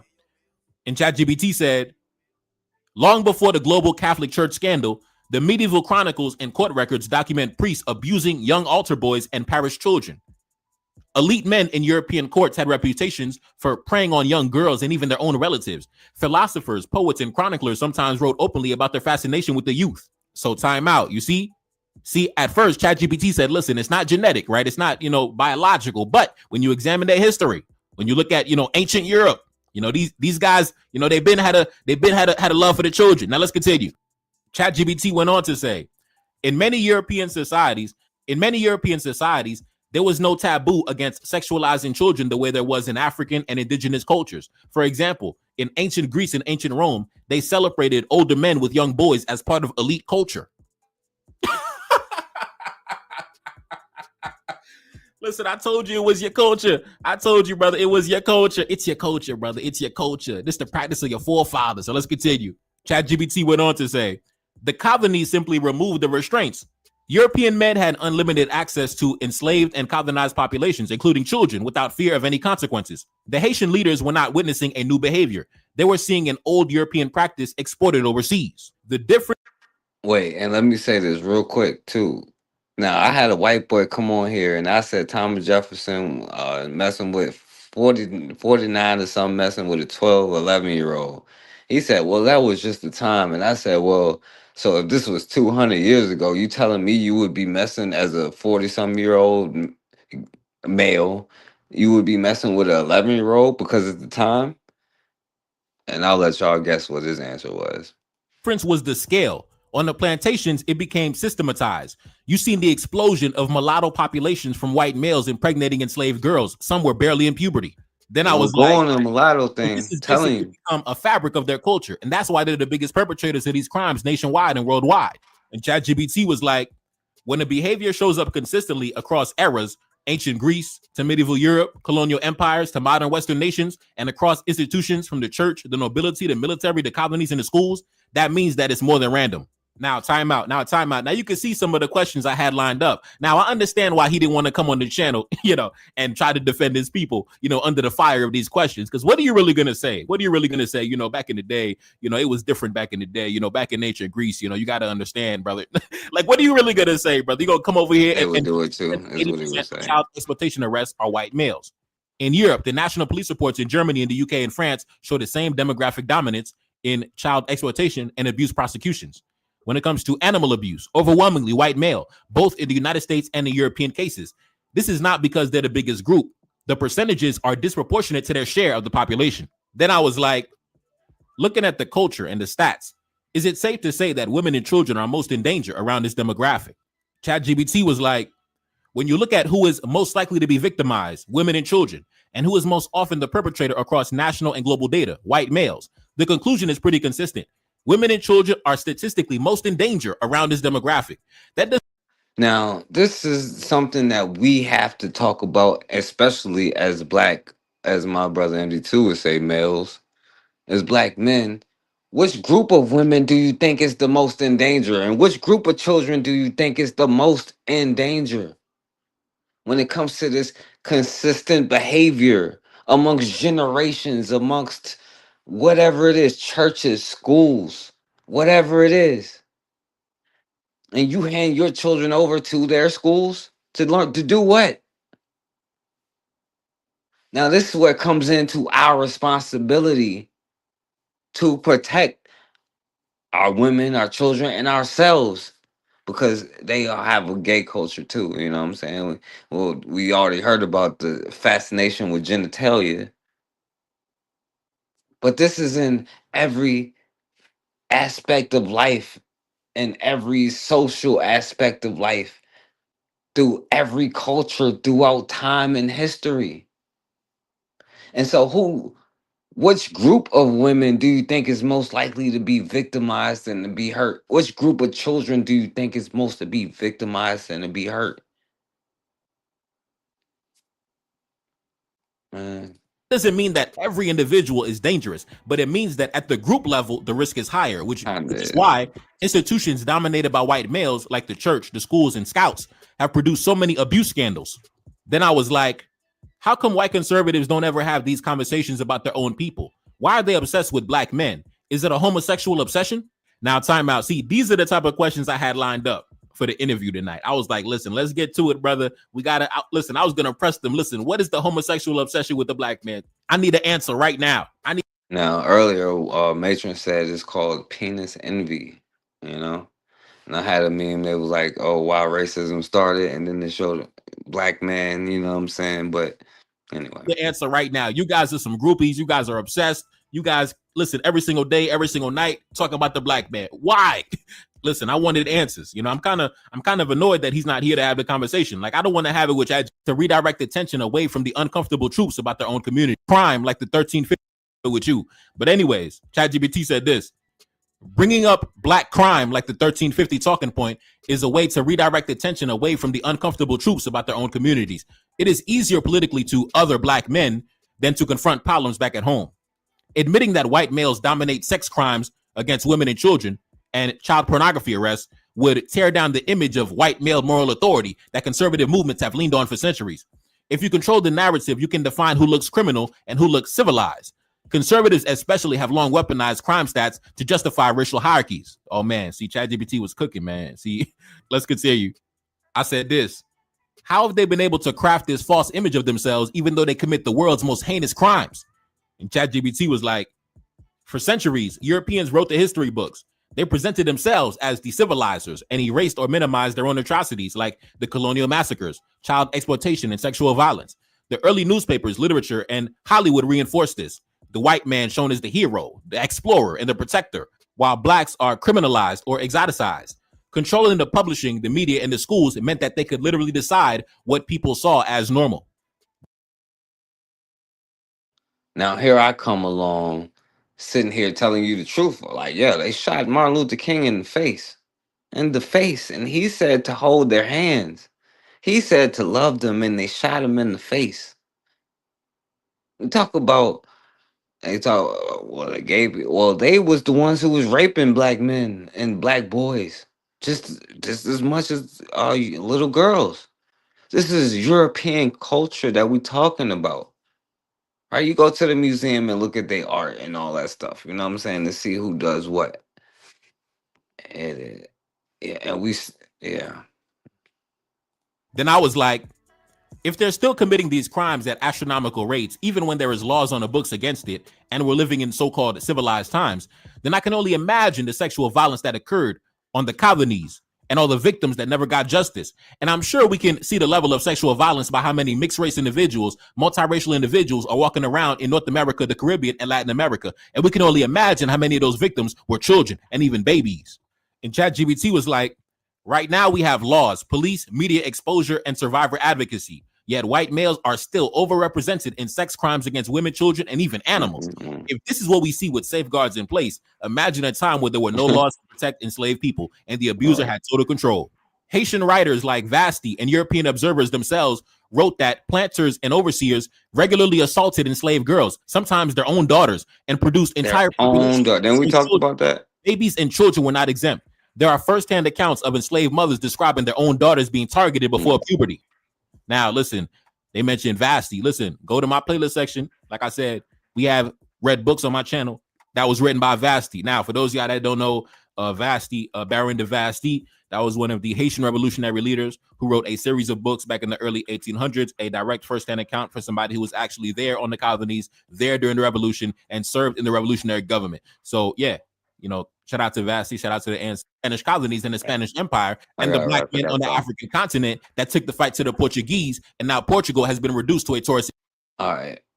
So no, black men have not, because they still do it to this very day. So that is the problem, right? That's why we don't get credit for doing anything, right? Because we have not done anything yet to protect the women and children like we are supposed to. Oh, MG2, what's going on, my brother? Hey, just enjoying your broadcast, man. I'm sorry, I don't know how long you've been back there. I'm sorry. Oh, it's all good. Yeah, I was just listening in, and something, I don't know if the echo's on my part or whatnot. It might be the phone that I have. I can't hear no echo. Oh, okay, I hear it, but it's all good. One of the things that I learned is, and I like to listen to Neferkari Destalanes. I like to listen to a lot of what we have, especially the AI video of it's. It seemed like, I can't see very well, but it was a sister that you played earlier. It seemed like it was AI. One thing that I noticed is very common of our folks, even when we're trying to discuss our competitor, our enemy, our foe, our adversary, i.e., these Anglos, these Neanderthals, is I see that it's a consistent effort to justify our own being and rationalize theirs. And here's what I mean. There is no, like, whatever they do, and I'm talking these Neanderthals, these non-people, whatever these colorless beings do, I expect. I don't say, like, when I was listening to the young lady, the video of the young lady talking, and she was trying to give out stats and give out numbers, and basically exposing, for lack of a better term, these Peckerwoods. My thing is, like, look at this. That's energy and time that's wasted. Okay. Because that's like me trying to explain that a skunk stinks. It comes naturally to know that anytime that you encounter one of these beings, again, I can't call them people, that you should expect that they would be, psychopaths. It should be a natural thing. It's like if you run across a bear, or if you run across the Komodo dragon, you're not going to sit there and try to rationalize its existence by how many folks have you eaten, and the crime stats are this, but you blame us for that. No, a Komodo dragon is a nasty reptile, and so therefore it needs no explanation. Well, the Anglo is a two-legged nasty reptile, so therefore a lot of our time is spent, or like folks say, they take up a lot of real estate in our heads. A lot of our time is spent justifying our own existence amongst individuals who are trying to rationalize theirs. I don't rationalize a roach. I just know it needs to be stepped on, okay, or sprayed, or burnt, or whatever. It just, and so therefore I don't find it very time efficient to rationalize the two-legged roach. It should just be liquidated, burned, killed, destroyed. I mean, just on the fact. Therefore, there's no, once a person rationalizes, Brother Forecast, they start looking in terms of equating these things to the same humanity as us. And so therefore, they're looking for the good ones, the bad ones. They're saying, well, this one is not. No, it's a roach. Okay. And it needs to be dealt with as if it is a roach. No rationalization, no justifying our own existence, which a lot of our folks do constantly by saying, see, the crime stats on us isn't like this, but no, that's their frame of reference. Okay, their so-called stats, their whatever, I could care less. If if brothers are pulling crime and their so-called stats every day, 24 hours a day, 7 days a week, I don't care. It doesn't matter. That's their frame of reference.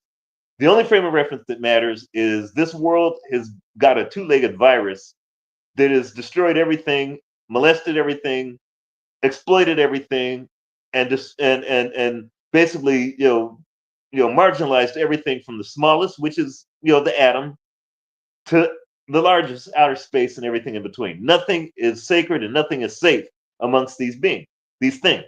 So therefore, as much as I love Neferkari Destalanes and everyone else, I say it might be more efficient, instead of trying to rationalize the behavior of a reptile and go ahead and justify the behavior of true human beings as ourselves, it might be more time efficient to find whatever ones we see or encounter, to just destroy them and kill them and liquidate them. Therefore, we don't have to spend time even discussing them. So I just wanted to kind of put that out there for you, Brother Forecast. Yeah, and I want to ask you like a couple things real quick, but like the first, right? Now, because I definitely agree with you, right? Because other than for educational purposes, because what I've realized, like coming across people, even the way I talk in my life, I say stuff, and I realize like because I like to be like, well, I don't want to say like the obvious, but then I realize most people don't even know that. Like if I say just something simple, like, well, I think it's simple, like, well, Abraham Lincoln didn't care about black people, but a black person would be like, what? You know what I'm saying? And I think that the it's also cowardness, you know what I'm saying? But like, um, I do think that some, like, because I agree with what you're saying, because what we try to do is rationalize it and try to explain ourselves, you know what I'm saying? But it's the mindset that we have that pisses me off and that was making me sad, you know what I'm saying? But now it's like pissing me off again because it's the mindset that we have to be some slaves to try to explain to massa like why I'm a human. Like we might as well walk around with I'm a man shirt on, like we did in the 50s, we might I'm about to start a t-shirt business and sell I'm a man shirt, I'm a human shirt because like we are so weak and we still come on here every day or when we do come on here and say, well, why this master is better than this master, you know what I'm saying, instead of saying like, well, let it all burn, it is what it is. But I might be selfish, but it is what it is, but what you think about that? I feel you. Like you say, let it burn. One of the things that my mom always says when I talk to her, I have to really adjust a lot of things we say because she always tells me there is no we. And I say, yeah. I say in terms of the we, epigenetically there's a we, but in terms of consciousness or in the terms of rationalization or the terms of self-preservation, there is no we. And here's what I mean. Um, the other day I almost got destroyed by a car. I almost got hit by a car. I mean, it was very close. And it was probably the closest encounter I've had this year in terms of, and it was a young brother who almost ran me over the other day. He didn't see I was walking down the street and whatnot. And he's like, oh, brother, it just happens. Like they say, when you lose your eyesight, it's not a matter of if you get hit by a car, it's just a matter of when. And the young brother was very blissfully unaware. He was on his phone, I'm pretty sure. All I remember is I heard the screech and I barely, made it from his bumper. But the thing is, and the reason I have to say that is if you see somebody, it might be somebody, your bestie, as they call them, your best friend. It might be somebody you were teaching and trying to give knowledge to. It might be someone that's even underneath your roof and you might be sleeping with them. It might be somebody who gave you birth or somebody you gave birth to. It doesn't matter. This individual may be epigenetically the we, as I always talk to my mom. But consciously, if they are hell-bent and running in front of a train, and you're like, you could do everything you want to stop them. And they could be sitting there going, no, you're wrong. This train is not going to hit me. I don't, and you will do everything you can short of trying to, put yourself in jeopardy. You do everything you can to try to drag them away from that train. But they're so hell-bent on that train hitting them that they would even take you and make you, have the same fate as themselves, being part of the, the carcass that was underneath that train because they're so hell-bent and what they believe in, irrespective of all the knowledge, the truth, the evidence, the facts, the record, the history of saying, look, you're running in front of a train. I'm gonna do everything I can to stop you, but you're gonna get us both killed. And they're like, well, this is what the train is right, it will stop. And you're like, no, we're good. I'm dragging you out. And they're like, nope, nope, nope. I'm gonna stand right here. And if you stand here with me, I'm gonna tell you it's gonna stop. You'll be okay. And you're like, nah, I know trains do not stop like that. When you're trying to teach folks, Brother Forecast, and how frustrating it may be, and how, I mean, because I've come across this for the last probably 40 years, at least. Some individuals are hell-bent on that train, whether it's believing that Lincoln freed slaves or whatever. They are so hell-bent. It could be through indoctrination, what they call education. It could be traditional because they've had, years and years of, brainwashing of thinking, that all snakes are good snakes. They might be self-hatred, the Candace Owens type. It doesn't matter. Irrespective of what it is, they believe that that train will not hit them, no matter how much you try, no matter what you do. You can do everything on this planet to try to stop them from getting run over, and they will. They're blissfully unaware through cognitive dissonance, run in front of that train, knowing, hey, it's going to stop this time. And the thing is that is part of what my mom is talking about. There is no we. That she's talking about in the terms of consciousness, in terms of thought, in the terms of folks. And I know how frustrating it can be. Epigenetically, there is a we. Okay, because anyone we face, we know they're our enemy because of what we look like, what our epigenetics are. But consciously, you have, no matter who you try to help, who you try to educate, who you try to save, they're unsavable. Their corruption is complete. They're going to have to find it out on their own. And it took me a while, like I said, that's for like over 40 years of just noticing, because a lot of that is even part of the fact that folks are trying to rationalize our existence, explain why we're not like something else, why we're trying, or excuse me, justify our existence, trying to not rationalize, or i.e. explain that we're not like these beasts, while we're trying to rationalize the behavior of a Jeffrey Dahmer, of an Edward Gein. This is what they are. This is what they do. This is what, as Dr. Laila Afrika said, if you want to know the history of the European, follow the trail of blood. It's that simple. You don't have to, you could leave it right there. Whether the trail of blood is back in the days of the Goths of Visigoths, or the trail of blood is in the next week's school shooting. Doesn't matter. This is what this thing does. It's natural. So time efficiency and premium on things that might be more beneficial is, it might be better put to those who have that consciousness of knowing, hey, this is an animal, and I know what I have to do to, one, protect myself, and one, to destroy it.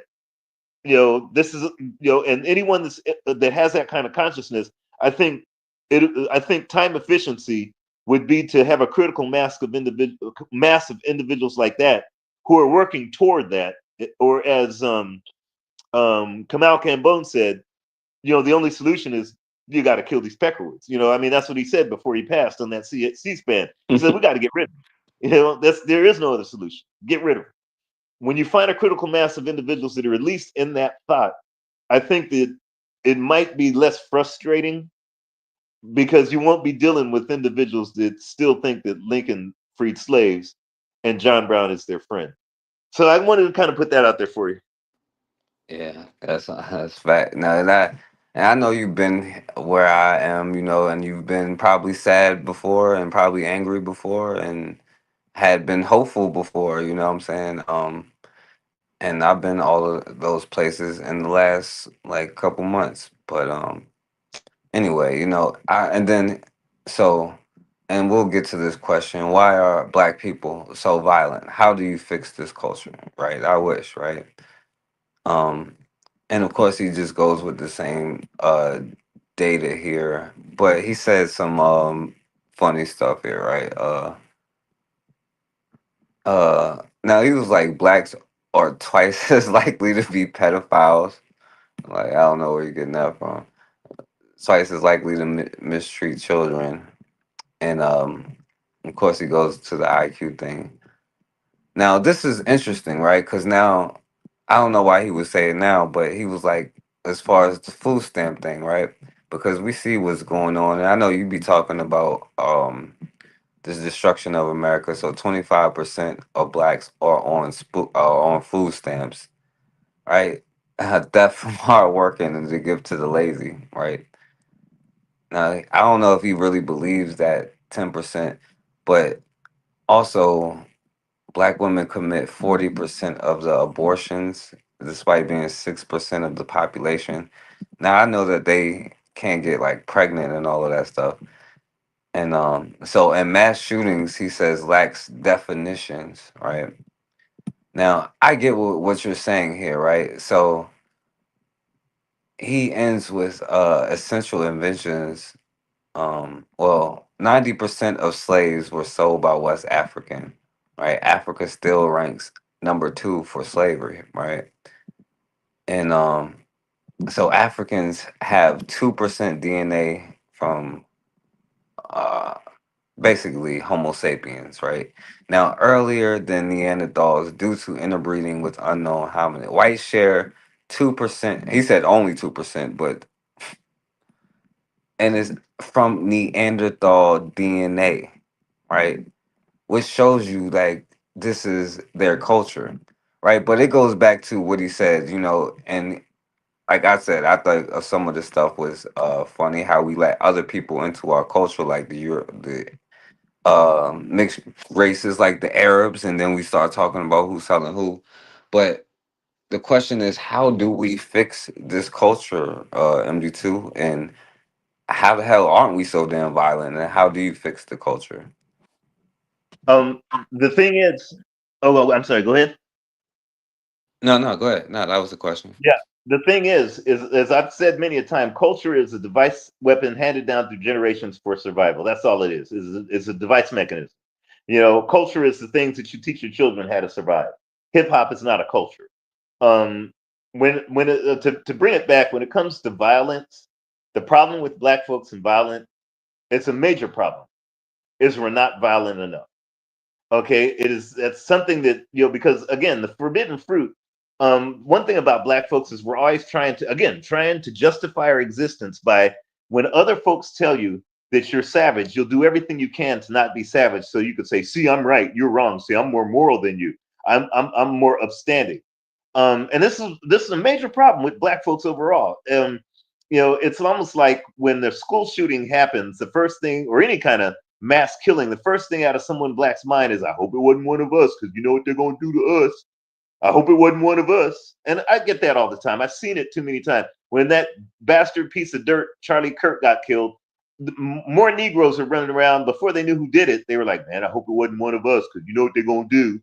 Again, it's cowardice and fear. And when they talk about us being the most violent, it's a way of saying, as long as we could show them that here's how tricky this devil is. It reminds me of the end of that movie by that brokeback faggot, Kevin Spacey, that said the greatest trick the devil pulled was telling you it didn't exist. Here's how tricky these bastards are. But see, we're so naive. We're not only just politically naive, but we've become so indoctrinated to be naive as African people, as Black folks. When these Peckerwoods tell you, "See, you guys are the most violent," we'll do everything we can to show them we're not, while they'll be more violent, and more violent because of our lack of being violent. The problem with Black folks is we're not violent enough. It's who we're violent against that matters, okay? And we're not violent enough against those who are telling us, "Oh, you guys are too violent." Because what it does is it makes us more passive. It makes us try to prove to them how good and upstanding and this Michelle Obama nonsense of taking a high ground we are. No, we need to learn violence. Okay, we need to be more equipped, more educated, and just more savagely violent against them, to the point where not one cop or military or whoever could walk down the street and think they're safe. That's pure violence. Because let me tell you who did that and actually won. You have everyone from Vietnam to North Korea to Iraq to Syria to now Yemen and possibly Venezuela that are showing them violence. Okay, where these crackers are moving their ships around like, damn near like, chess pieces, because they're like, well, we can't invade that because they're showing us they are violent. They've got more violence than we against them. I live for the day that Black folks can really be, savagely violent. In other words, give these Peckerwoods a reason to be scared, because right now we're doing everything to prove to them that they don't have to be.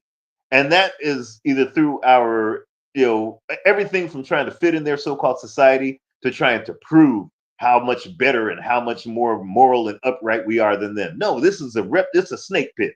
Kill or be killed, bottom line.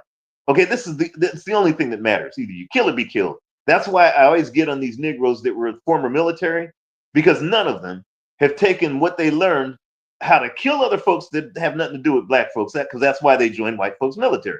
So that way they could go ahead and kill other folks that white folks want them to kill.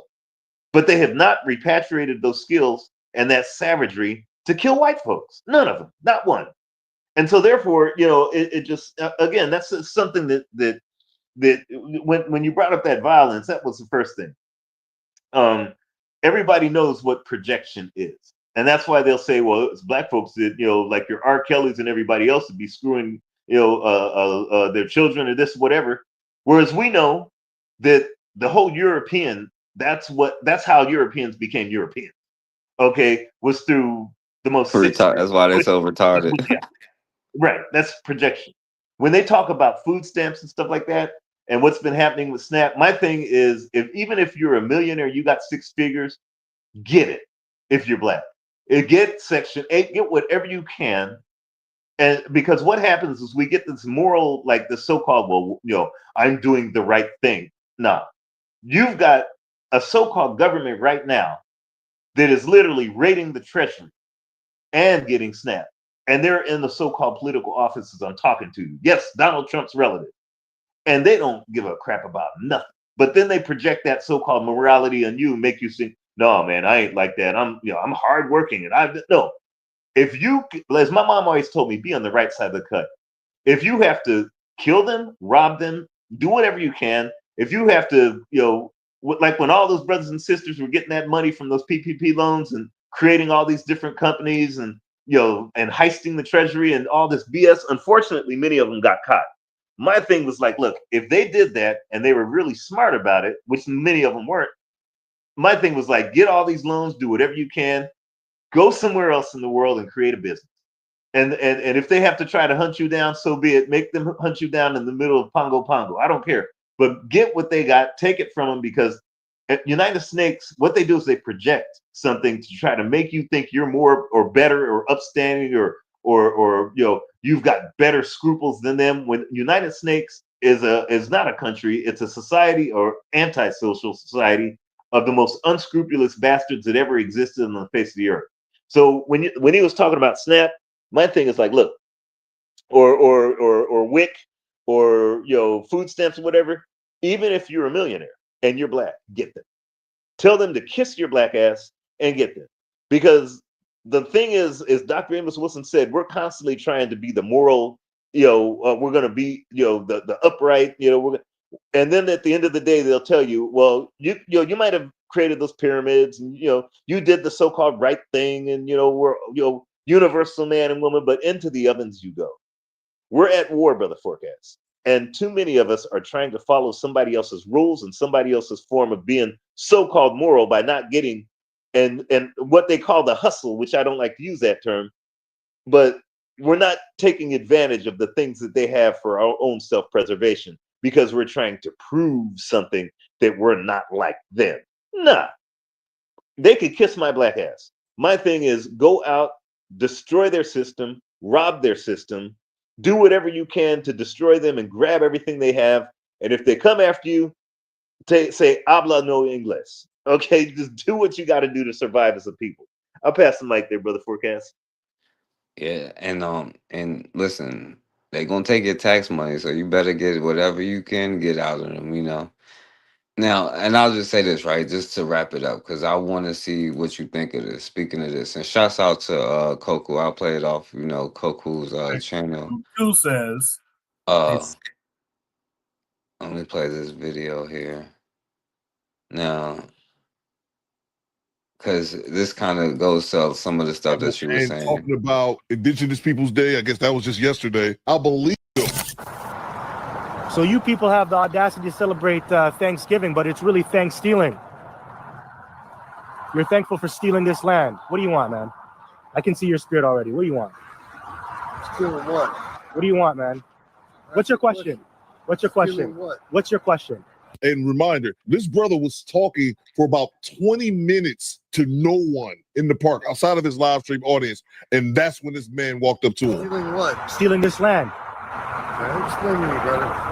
Okay, Job 9:24, the earth is given to the hand of the wicked. So wicked people came onto this place, which is you devils, you red people, you Edomites, which goes into the Bible, and you stole this land from our brothers, the Native Americans. If you can see on this sign, they go back to the tribes of Israel, which you're not looking. So I know you don't give a shit. So you're going into slavery because of that, and you're going to receive a terrible comeuppance. All right. That's what- Revelations 13 and 10. Damn it. Get out of here, man. You don't care? No, I He don't. said, "Go into captivity. Leave the captivity. You should go into captivity." You're here for an enemy. Let me get a precept. This is about the Bible here. If you don't have any questions regarding the Bible, get down the street. What the Bible, man? I'm from the Turtle This is Clan. Job 9:24. Job. No, Revelations 13. 9:24 what? Coward. You know who the you're talking to? That's my Turtle Clan. Okay. Okay? I'm native. Okay. And you're gonna come talk to me and you're gonna tell me the step. Who the you? Okay, so let me read you something. Who the N-word, he said. And here's another tactic of these white supremacists, because we're not calling him suspected at this time. He's already dropped the N-word 3 times on him while pulling a gun. And shout out to Tariq Nasheed. He says he's native, and this white gentleman claims to be native. He's about as native as a pack of crackers, when in reality, it's just a white man who's upset and looking to start an altercation. Let me read something to you. Yeah, go ahead and read. Let me read something to Because you. you're gonna preach. Let me read to And you. then you're gonna talk to me. Let me read to you. Who the are you? First of all, you got to calm down. I gotta calm down, but you're gonna call me a imposter. Yeah, you're because- here protesting. I am. My and I- clan. Yeah, Yes, but you're here man. protesting my clan. If you were here, and then you want to talk to me if you were, about disrespect. if you were Shut here, your mouth. If you were here, if you were here, if you were here, Shut the up. I'm reading about the tribe of the Yo. native. You think this is a Well, at least Jesus gave him the power not to run away, I guess. wrong? And he can smell the alcohol in his breath. He says you're drunk. And the white dude is talking about the black guy who was sitting there protesting. He was simply talking to his live stream audience. That gentleman walks up, gets offended, and now he's going to try to intimidate him. I don't give a I'm a gangster. Okay.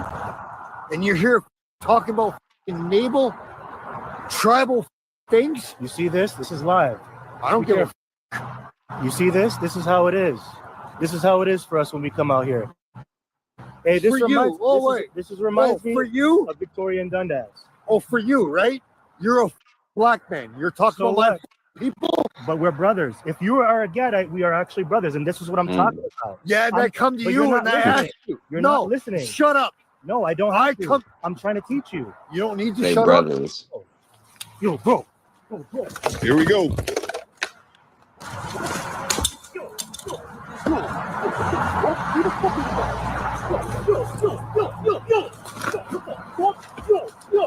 I wish we could see it. I wish we could see it. You can hear it. Get your cock back behind and bust your face. Bitch ass. Bitch ass.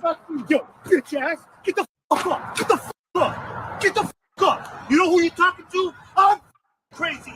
You don't know me. Now you're leaking. You should have been speaking. Now you're leaking. Bitch ass nigga. Bitch ass. Don't ever come up here and disrespect my shit. Now you're all leaking.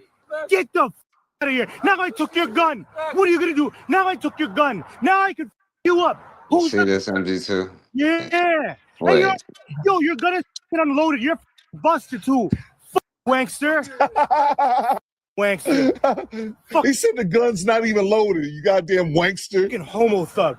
Bitch, nigga. You're a bitch. Get the fuck out of here. Hold on. Get the fuck He out of took here. his gun. Attack buddy.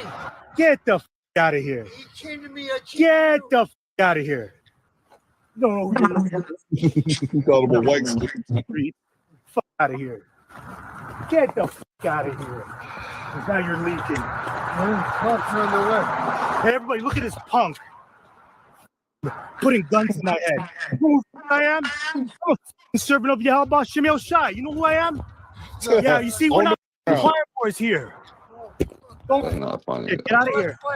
Get out of here. He was here going on about bullshit. No.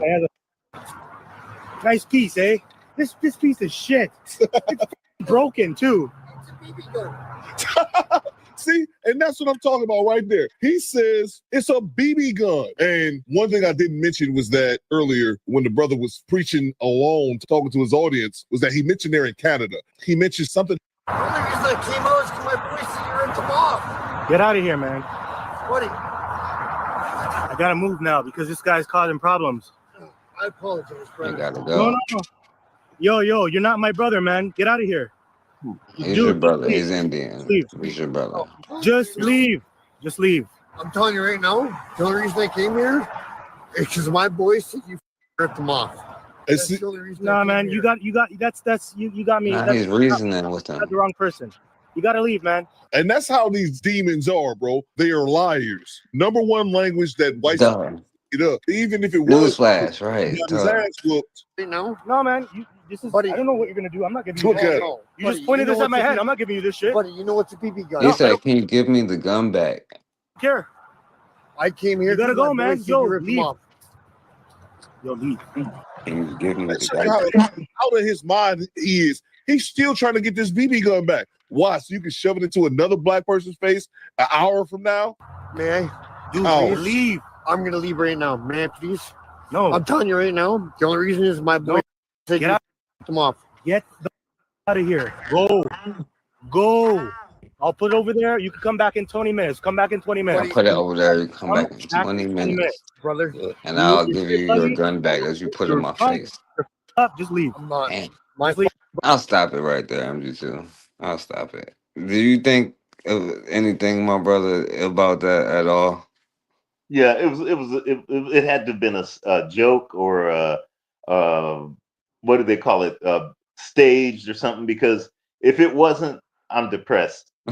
This is why I say that we are as black males, and I'm talking about the epigenetic and not the conscious we. There's no hope. This was 15 minutes or 10 minutes or however long it was that it went too long. If a dog came up to him like that, or a raccoon or a squirrel or something, he would have done everything. Or, it doesn't mean a brother, anybody, any animal. Okay, it doesn't matter. It could be a fly.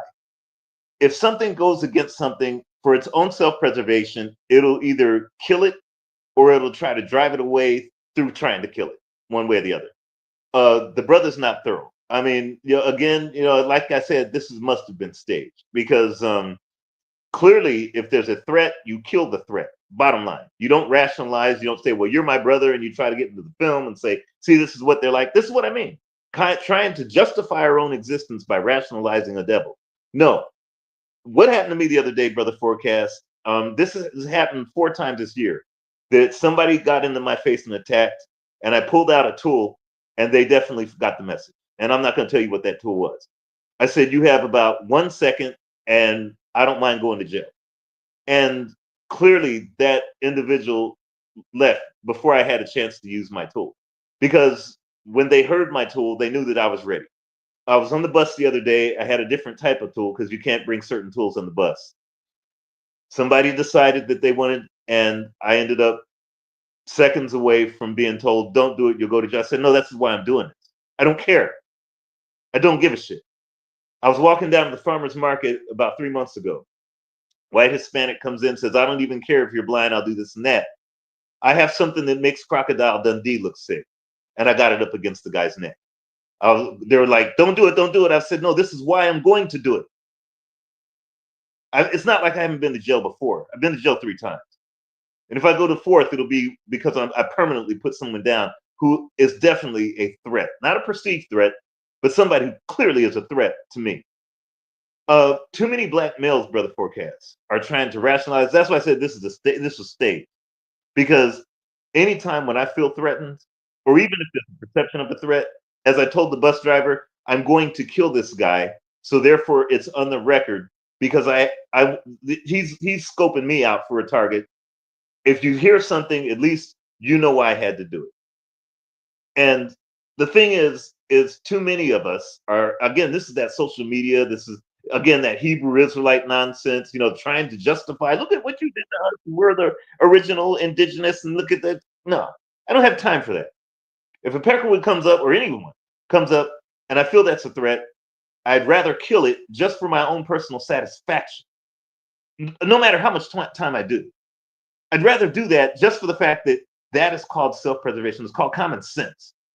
And I had to do that 2 weeks ago on the bus, where the guy was 1 second away from, meeting his maker, because I'm not going to be a target.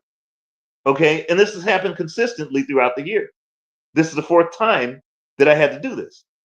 I'm not mad. It's not being, oh, I'm Mr. Brave and I'm this. No, it's like, hey, I want to make it home in one piece. And I want to make sure that my peace of mind is preserved. And if I have to do time to make sure it's preserved, God dang it, I'm going to do it. But the bottom line is this had to have been staged because clearly someone who looks at a threat and tries to rationalize it on videotape, that's an idiot. And too many brothers, for lack of a better term, are definitely experienced idiots because that's what we do. No. Hey, I don't care. It's not like cops haven't stopped me before. That's a consistent thing that's been happening for at least since 2023. I get it all the time now. So what? They could kiss my ass. Bottom line is either I get home in one piece or I get to the jail cell in one piece. But I'm going to be in one piece and the other guy's going to be dead. It's that simple. Okay, there is no rationalization. I don't want to justify my existence by look at what happened to us and this is the indigenous and our brother Indian. I don't care about that shit. That means nothing to me. Or trying to say, look at what these devils do and you guys are the devil. I went through that, Brother Forecast. Right now, as the older I get, it's about getting home in one piece. Okay, or getting to my destination, even if it was me going to the supermarket the other day in one piece. And if killing somebody's got to be that problem, well, so be it. Damn it, I'll get my own Burger King. Like Dylan Roof, I'll get my own Burger King and deal with it later. Bottom line is, it's about getting rid of cowardice and just doing what is right. Your own self-preservation is what is right. These other demons, these crackers, whatever, the fact that he got that close to that brother, the fact that the brother entertained him with words proved that it was either staged or that brother's a pure coward.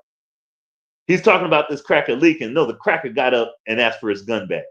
If he was about self-preservation, that Peckerwood would have never got up. That's the bottom line.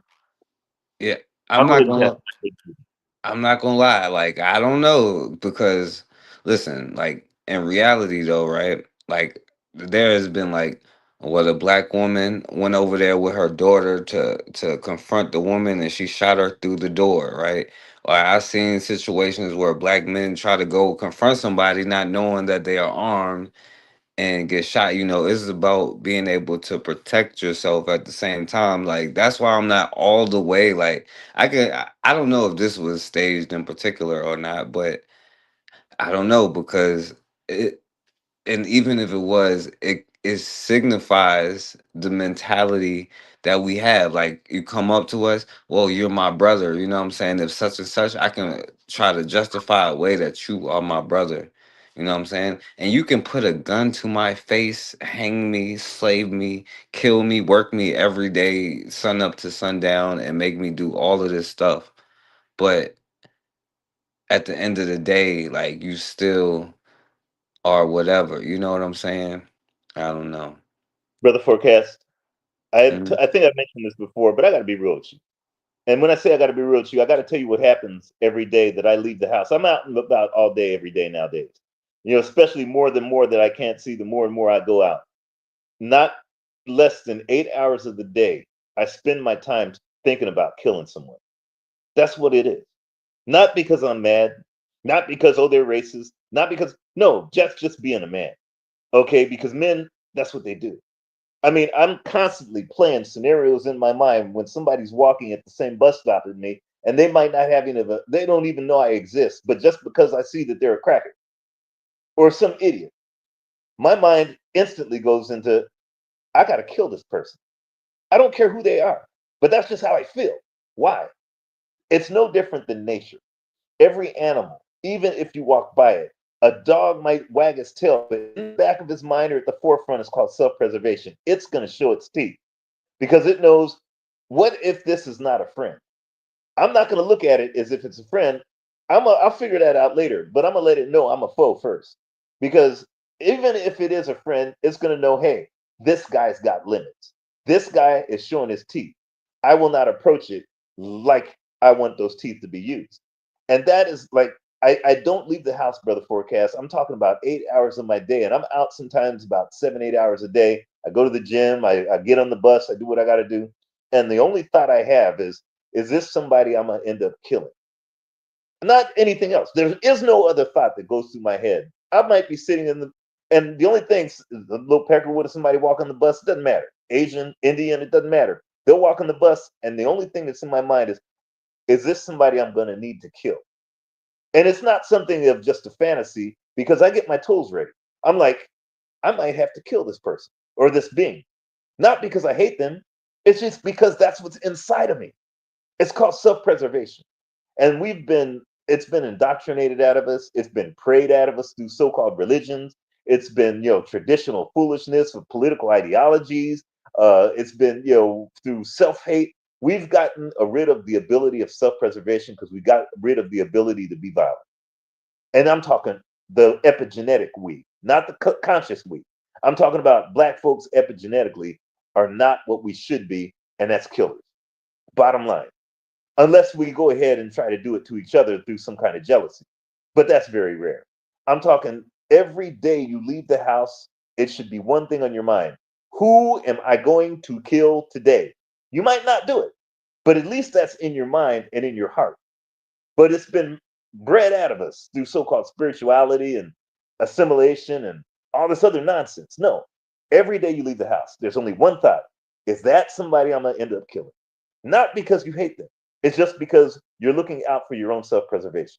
Because you never know that one day that you're not thinking of that, you're going to end up like this unfortunate brother, who literally, when the cracker went and brandished the gun, even if it was a BB gun, if the brother didn't get the drop on him, then he should find him after they part ways. Okay, you got your gun. All right, I'm out. Moment you see that cracker, you follow him, you do whatever you can. Once you know that gun is not real, he's dead. The cracker's dead. Bottom line, you already got the reasons why on your videotape. He is someone to be killed, not to be rationalized, not to be justified, not to be go ahead and for a YouTube view. That's why I say this thing was definitely staged, because the only thought is when somebody comes up in a threatening mode, the only thing that they should be looked at is a corpse. I don't care who it is, even if they're not threatening you. In your mindset, in your mind's eye, you should look at them as a corpse, even if they want to go ahead and take you out to dinner. Anyways, Brother Forecast, thank you so much, man. I'm going to go ahead and listen offline now. All right, yeah. I'm about to wrap it up too. So I appreciate you for coming on here. Shouts out to MD2. Make sure y'all subscribe and listen to him. And listen, I'll say this, right? The problem I would say though is like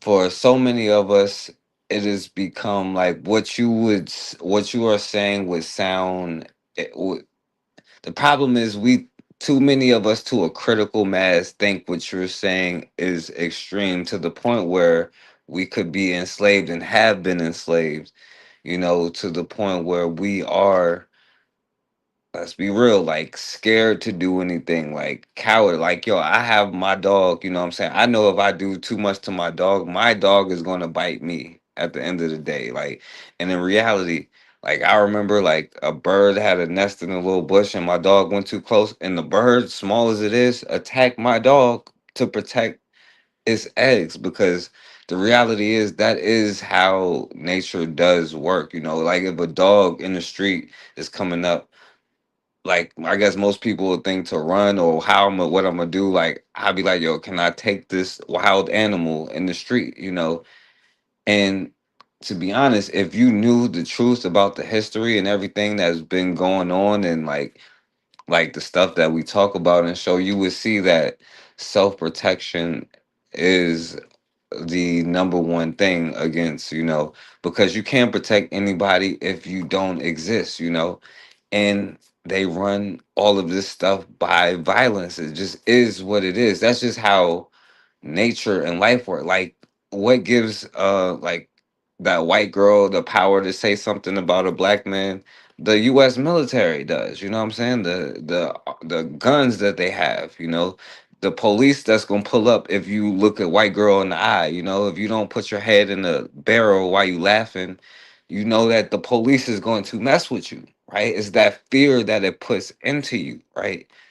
And that's the only difference in how they have their laws and their courts, and why you got to go to court and listen to what some white judge tells you about whatever, or why whatever, but I don't know. You're right. It definitely could be staged, but I would say the problem is, and probably what happened on our down, I don't know if it's how maybe our culture of loving everybody, or maybe we developed it. I don't know. But too many of us would think that's an extremist mindset when really that's just how, like, if you take your dog to the dog park, that's how it's going to work. If you go to nature and, whatever, and see how the animals work, that's just how it works. If you want to know who controls the water supply, like look at the people who slaughter people, like BP gas station is built off of the death of billions of black people. Billions. Like, anyway, I appreciate MD2. And shouts out to Cassandra. I think she gonna be live in a little while, because I think it's morning where she at. Happy birthday to her. It was her birthday over here, but she's back where she's supposed to be, and that's why I mess with Cassandra. We gonna figure out something for the Wednesday things, But shouts out to Cassandra, happy birthday to her. Shouts out to Matron, shouts out to my brother Anthony. Shouts out to Karma 804. And I should definitely shout out to MG2. I appreciate you, my brother. I don't know if you're still there, if you want to say something. But Yeah, I'm looking forward to checking out Sister Cassandra. I cannot find. I was looking for her new channel, and I tried to search for it, but I couldn't find it. I don't think she has a new one yet. It's still the old one. I'll put it in the matter of fact. Yeah, I'll put it in the chat because I got it right here. I'll put the video, her latest video of her talking about her landing there that she did earlier today in the chat real quick. Wonderful. And I'm still trying to catch up with our matron's next latest her latest reading. That came through the thing yesterday, and I'm definitely into that.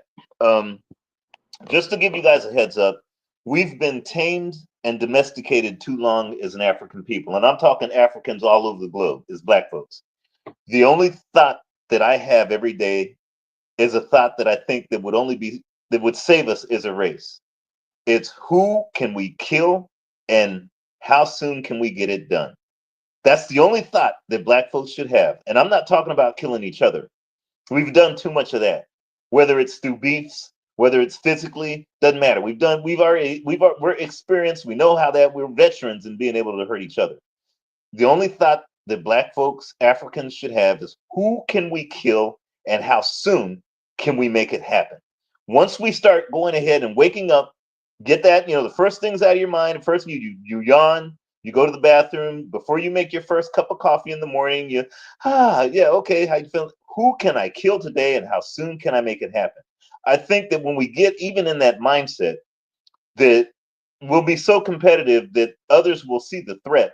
And I think just that alone, that we won't have any more encounters with those. In other words, conversations like this won't happen anymore. Okay, the only live streams we'll be having is, hey, I killed like 8 peckerwoods today. Oh yeah, you did? Oh yeah, man. What are you making for dinner? Oh, I think I'm gonna have this. Oh yeah, give me your recipe. I think that we'll have more productive conversations because we'll be more experienced in self-preservation and not reticent to destroying those who clearly have a track record of destroying us. Thank you so much there, Brother Forecast. Yeah, I definitely appreciate you, my brother. And you know what? I think for the last words, these are probably the most fitting last words that I could give, better than I could give. So I'll let these be the last words.